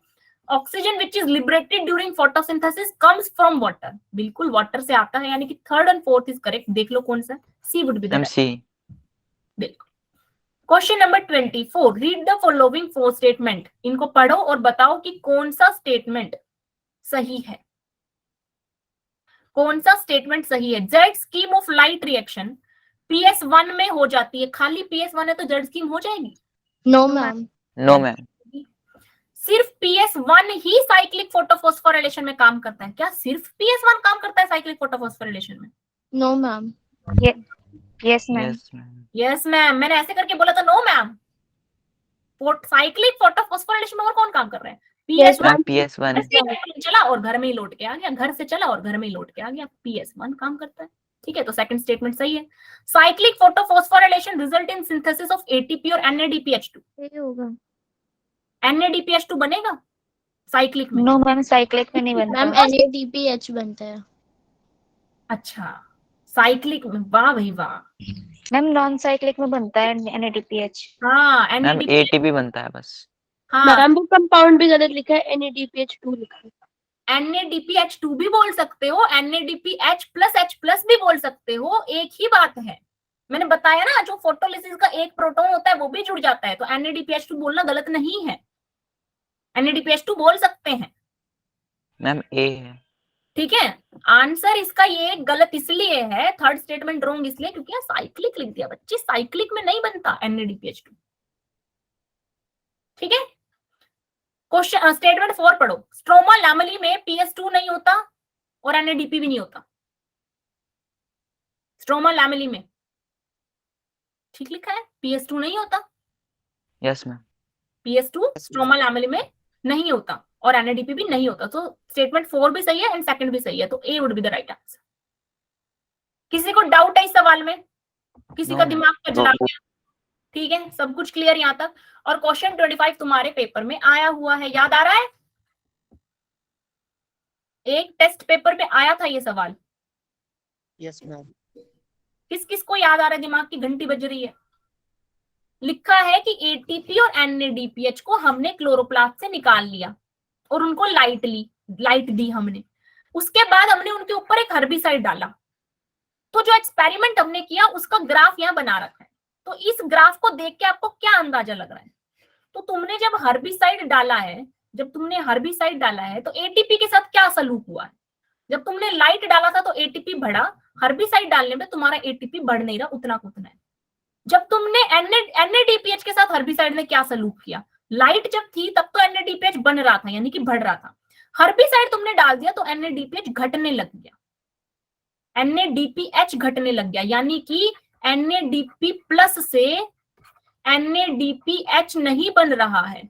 अब इसे मैं NADPH प्लस H प्लस भी लिख सकती हूँ, या NADPH2 भी हो जाएगा अगर यहाँ पे मैं NADP प्लस में एक H प्लस और जोड़ दूंगी तो, ठीक है ना। तो ऐसा नहीं है कि ये बिल्कुल तुमने इसे नकार दिया, ये गलत स्टेटमेंट है, बस इसमें एक H प्लस एक्स्ट्रा लगा रखा है हमने। काम तो इसमें भी वही हुआ है, इलेक्ट्रॉन से रिडक्शन हुआ है। अब देखो, ये बोला हर्बिसाइड जब हमने डाला तो NADPH की प्रोडक्शन बंद हो गई, मतलब NADP प्लस से NADPH नहीं बन रहा, मतलब कि NADP से NADPH प्लस नहीं बन रहा, मतलब ये क्या नहीं हो रहा, रिड्यूस नहीं हो रहा, NADP A। प्लस का रिडक्शन रुक गया है, NADP प्लस का रिडक्शन रुक गया है, तो A would be the right answer. देखो स्टेटमेंट सी का लिखा है, inhibiting the oxidation of NADPH। भाई जब हर्बिसाइड नहीं था तो NADPH का प्रोडक्शन रुक गया था, NADPH का प्रोडक्शन रुकना मतलब NADP प्लस से NADPH नहीं बन रहा, मतलब NADP प्लस का रिडक्शन रुक गया। NADPH ऑक्सीडाइज होके क्या बनाएगा, NADP प्लस बनाएगा। तो ऑक्सीडेशन ऑफ NADPH रुक रहा है या नहीं रुक रहा उससे हमारा लेना देना ही नहीं है, हमें तो बस इतना पता है कि ये चीज नहीं बन रही और ये वाली चीज इसको बनाती है, ये वाली चीज इसको बनाती है। A जो है वो B को बनाता है और B बनना बंद हो गया, हमें बस इतना पता है। हमें नहीं पता कि B A को बना रहा है या नहीं बना रहा, हमें पता है B तो बन ही नहीं रहा, तो A को क्या बनाएगा, वो ऑक्सीडेशन को क्या इनिबिट करेगा, क्या एक्साइट करेगा, B बन ही नहीं रहा। A जो है वो B को बना रहा था और अब B नहीं बन रहा, यानी कि A से B वाली प्रोसेस नहीं हो रही, और A से B वाली जो प्रोसेस है ये रिडक्शन की प्रोसेस है, क्योंकि A यहाँ NADP प्लस है और B यहाँ NADPH प्लस है। बात समझ में आई, क्लियर है यहाँ तक? Yes, Yes, ma'am. ma'am. So this much for today's class, ठीक है, and we will continue this question in the next class, so be there in the next class also. And अभी आज की क्लास कैसी लगी बता दो, ठीक है। अगर आपसे पूछता है, या आप लिख लो, मैं स्लाइड ओपन कर देती हूँ।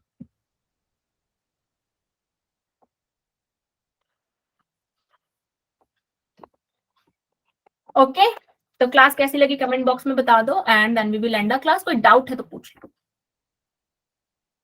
पेपर अच्छे से करना, जो स्ट्रैटेजीज मैंने बताई हैं उनको याद रखना, ठीक है। मैम आप कुछ बताने वाले थे लास्ट, आपने कहा। अच्छा, मैं यही बताने वाली थी कि पेपर को अटेम्प्ट करने के लिए जो दिमाग है वो शांत रहना चाहिए, क्योंकि एग्जामिनर ऐसे बहुत सारे क्वेश्चन देता है। अभी भी जैसे हम क्वेश्चन कर रहे थे तो आपने देखा कि कई क्वेश्चन ऐसे थे कि जिनको अगर हम पूरा नहीं पढ़े तो गड़बड़ हो जाएगी, तो हम क्वेश्चंस आते हुए भी पूरा नहीं पढ़ पाते, ठीक है। क्यों? क्योंकि हमें जल्दी रहती, इसलिए टाइम मैनेजमेंट का एक बहुत बड़ा रोल है। आप पहले बायो करना, फिर केमिस्ट्री करना, फिर फिजिक्स करना। स्किप करना आता है सबको?